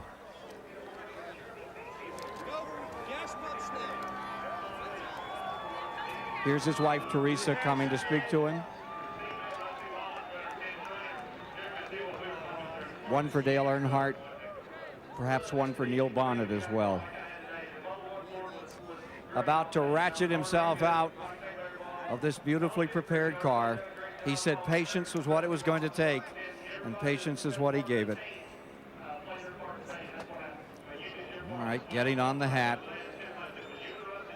He's waiting on this, and he's ready to clamber out, ready to step out of car number 3, the winner of the Daytona 500. Oh, gonna have a drink of soda here. It's been a long time before refreshment here. All right, here he comes out of his car, and listen to this.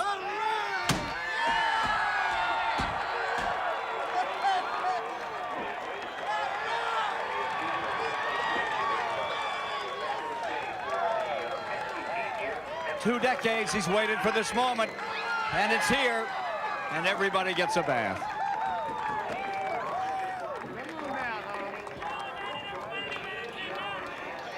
Dale.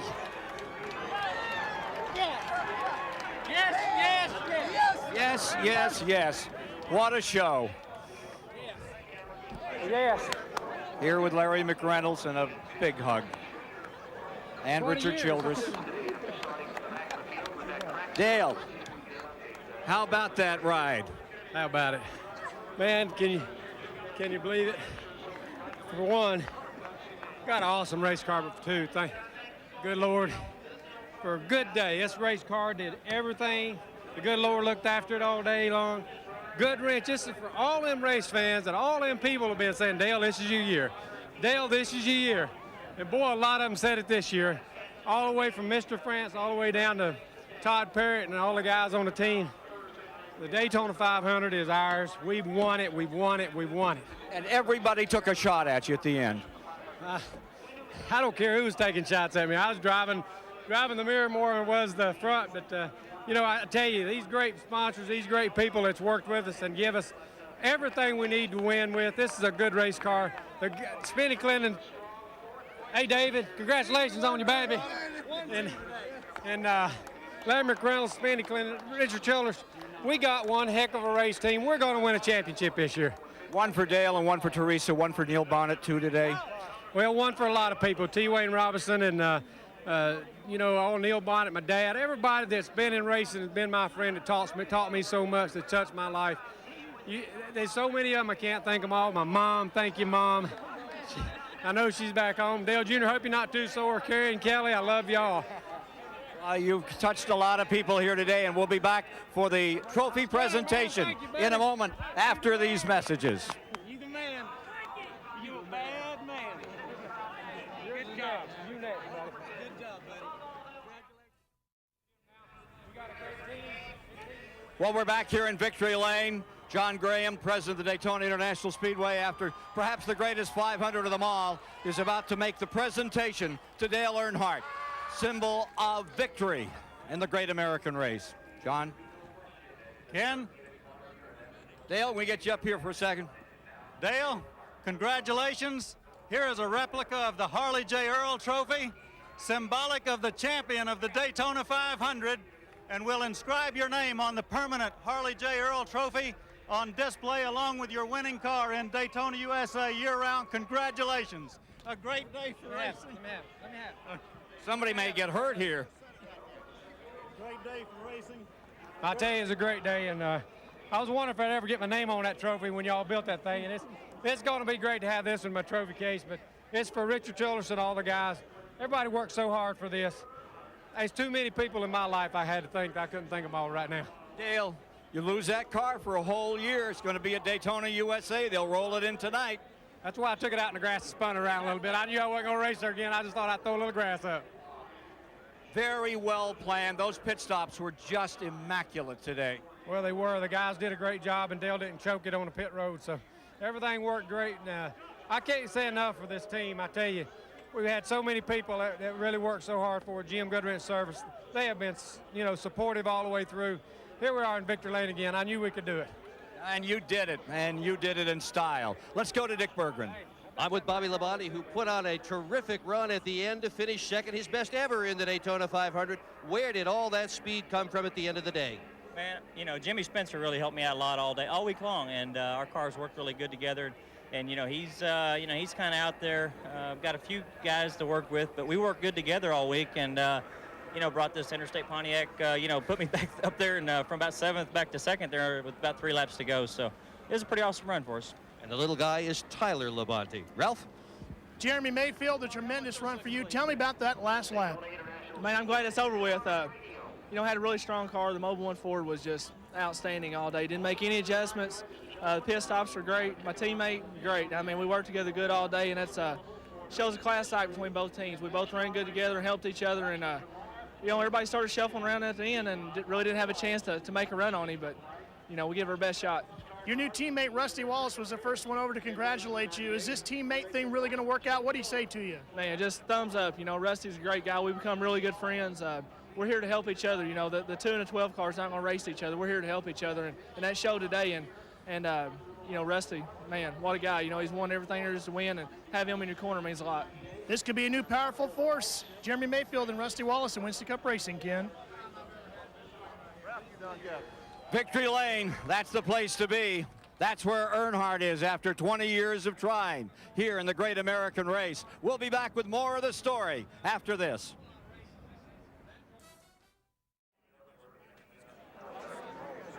If you were a bumper sticker on the back of Dale Earnhardt's car, here's what you would have seen.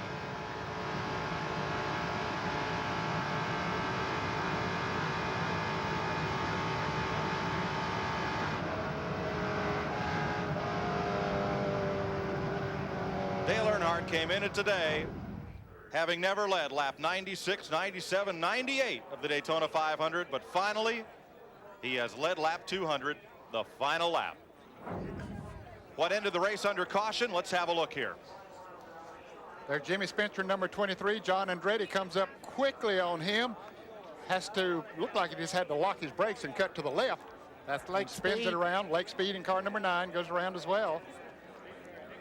Looking down the backstretch toward turn 2. And let's join Dick Berggren. With Kenny Schrader in what has got to be one of the gutsiest runs we've ever seen here in the Daytona 500. Kenny, how are you? I'm okay. I knew it'd be okay. I wore my Kenny Walls shirt today. And ice packs, and what is this yellow thing? That's a tinge unit. It just shocks. Ooh, it shocks you bad enough that you forget about what hurts. But we had it on, and we had a Copenhagen Bull Rider vest on, and we had a orthoplastic on, and we were geared up for the crash, and it never happened. What are you going to be like tomorrow? I'll be a lot happier. Well, it's not $1 million, Ken Squire, Mike Joy, but Ken Schrader has done a great job today to finish 5th. Well, he's eligible for that next $1 million bonus as well by finishing in the top 5. Unofficial finish: Earnhardt, Bobby Labonte, Jeremy Mayfield, Kenny Schrader, Rusty Wallace, Ernie Irvin finishes in 6th. Chad Little, a fine run to 7th. Mike Skinner to 8th. Michael Waltrip 9th. Two-time winner Bill Elliott was 10th. Kyle Petty 11th, and Bobby Hamilton 12th.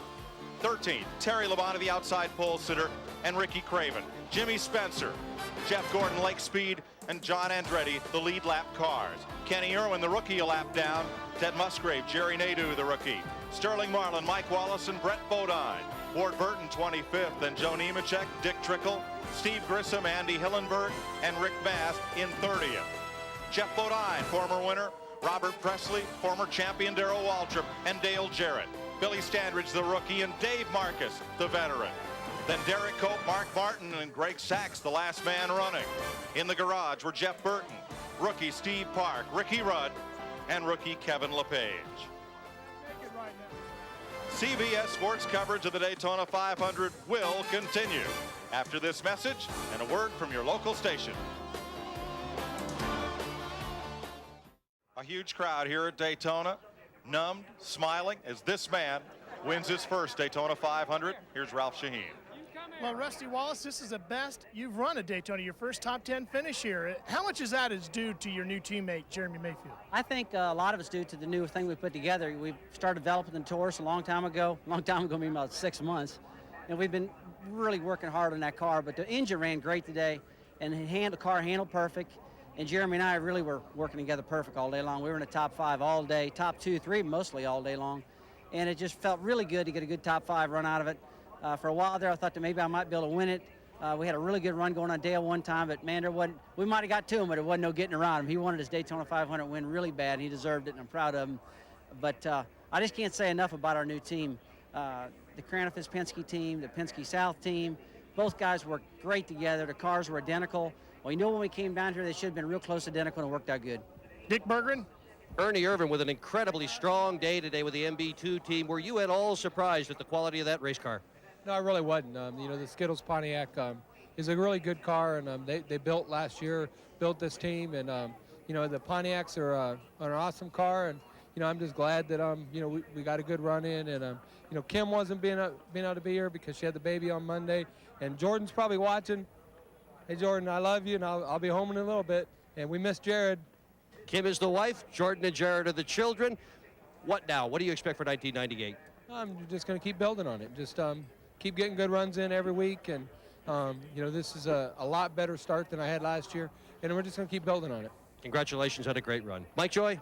Dick, a number of firsts this season. First win for Dale Earnhardt, and for the first time, a live Winston Cup race under the lights on network television. You'll see the Pepsi 400 here on CBS Saturday night, July 4th. There we go. Off and running. Earlier this week, Bill France lit up the Musco lighting around the outside of this speedway. And a man who's been coming here for 20 years came out to take 20 laps. Now, the lighting system's not completed, but they wired this driver to talk to the lighting people and tell them what he saw. Dale Earnhardt, first man under the lights at Daytona. First time I came to Daytona and seen the racetrack in 1976, I was like, wow, how big this thing is. When I ran under the lights the other night, that was pretty impressive. Piece of history there. You'll see the Pepsi 400 live in prime time here on CBS Saturday, July 4th. We can't wait. More from Daytona after this.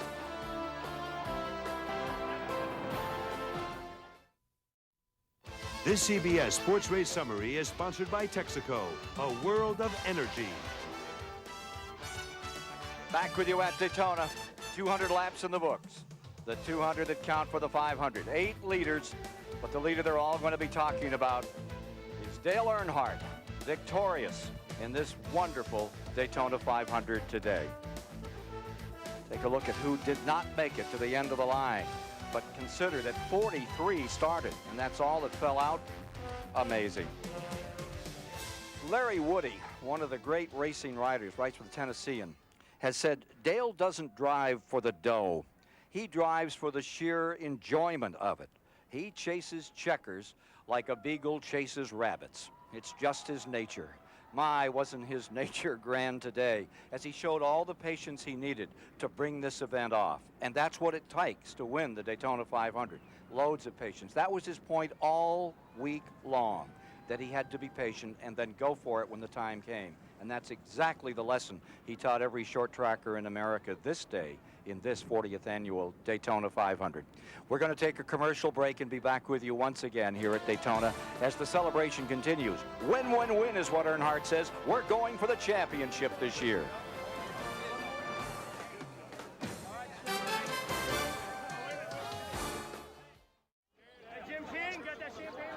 A 59 race drought comes to conclusion here in the greatest race of them all, the Daytona 500.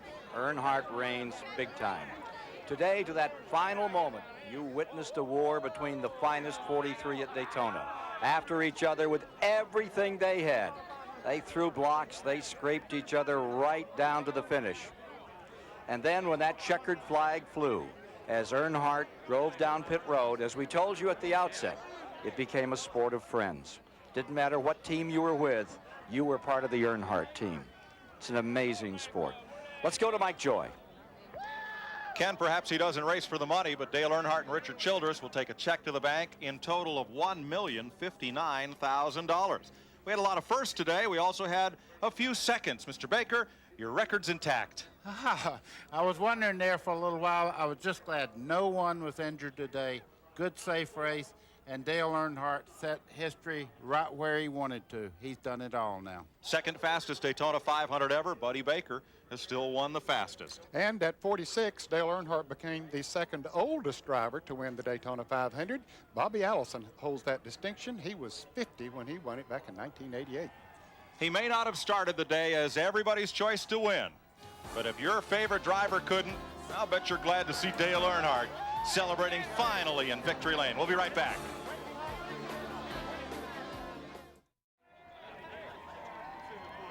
Back here at Daytona, and the chant continues to build. Earnhardt, Earnhardt, Earnhardt.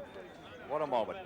Let's check in with the folks that gave you the broadcast today and get their thoughts about what we've seen. First, from Stock Car Racing Magazine, Dick Berggren. Thanks, Ken. Usually at the end of the Daytona 500, there's one winner and 42, well, losers. Not so today. The mood in the garage area is like something I've never experienced before. It's as if everyone has won the Daytona 500. It's been a big day for Dale Earnhardt, a bigger day for NASCAR stock car racing. Ralph? Dick, obviously Dale Earnhardt played a large part of NASCAR's first 50 years, and after he continues to add to his legend like he did here today, it's apparent he'll be a big part of the next 50 years as well. Bill Stevens? I keep thinking about all the misfortune that Dale Earnhardt has suffered here on his way to this first victory in the Daytona 500. Reminds me of something somebody once told me. If you want the tooth fairy to come first, you're going to have to lose a few teeth. Mike? A lot of big numbers today, Bill. 50 years of NASCAR, 40 Daytona 500s, 20 years of trying, $1 million to win. Dale Earnhardt. I'm telling you.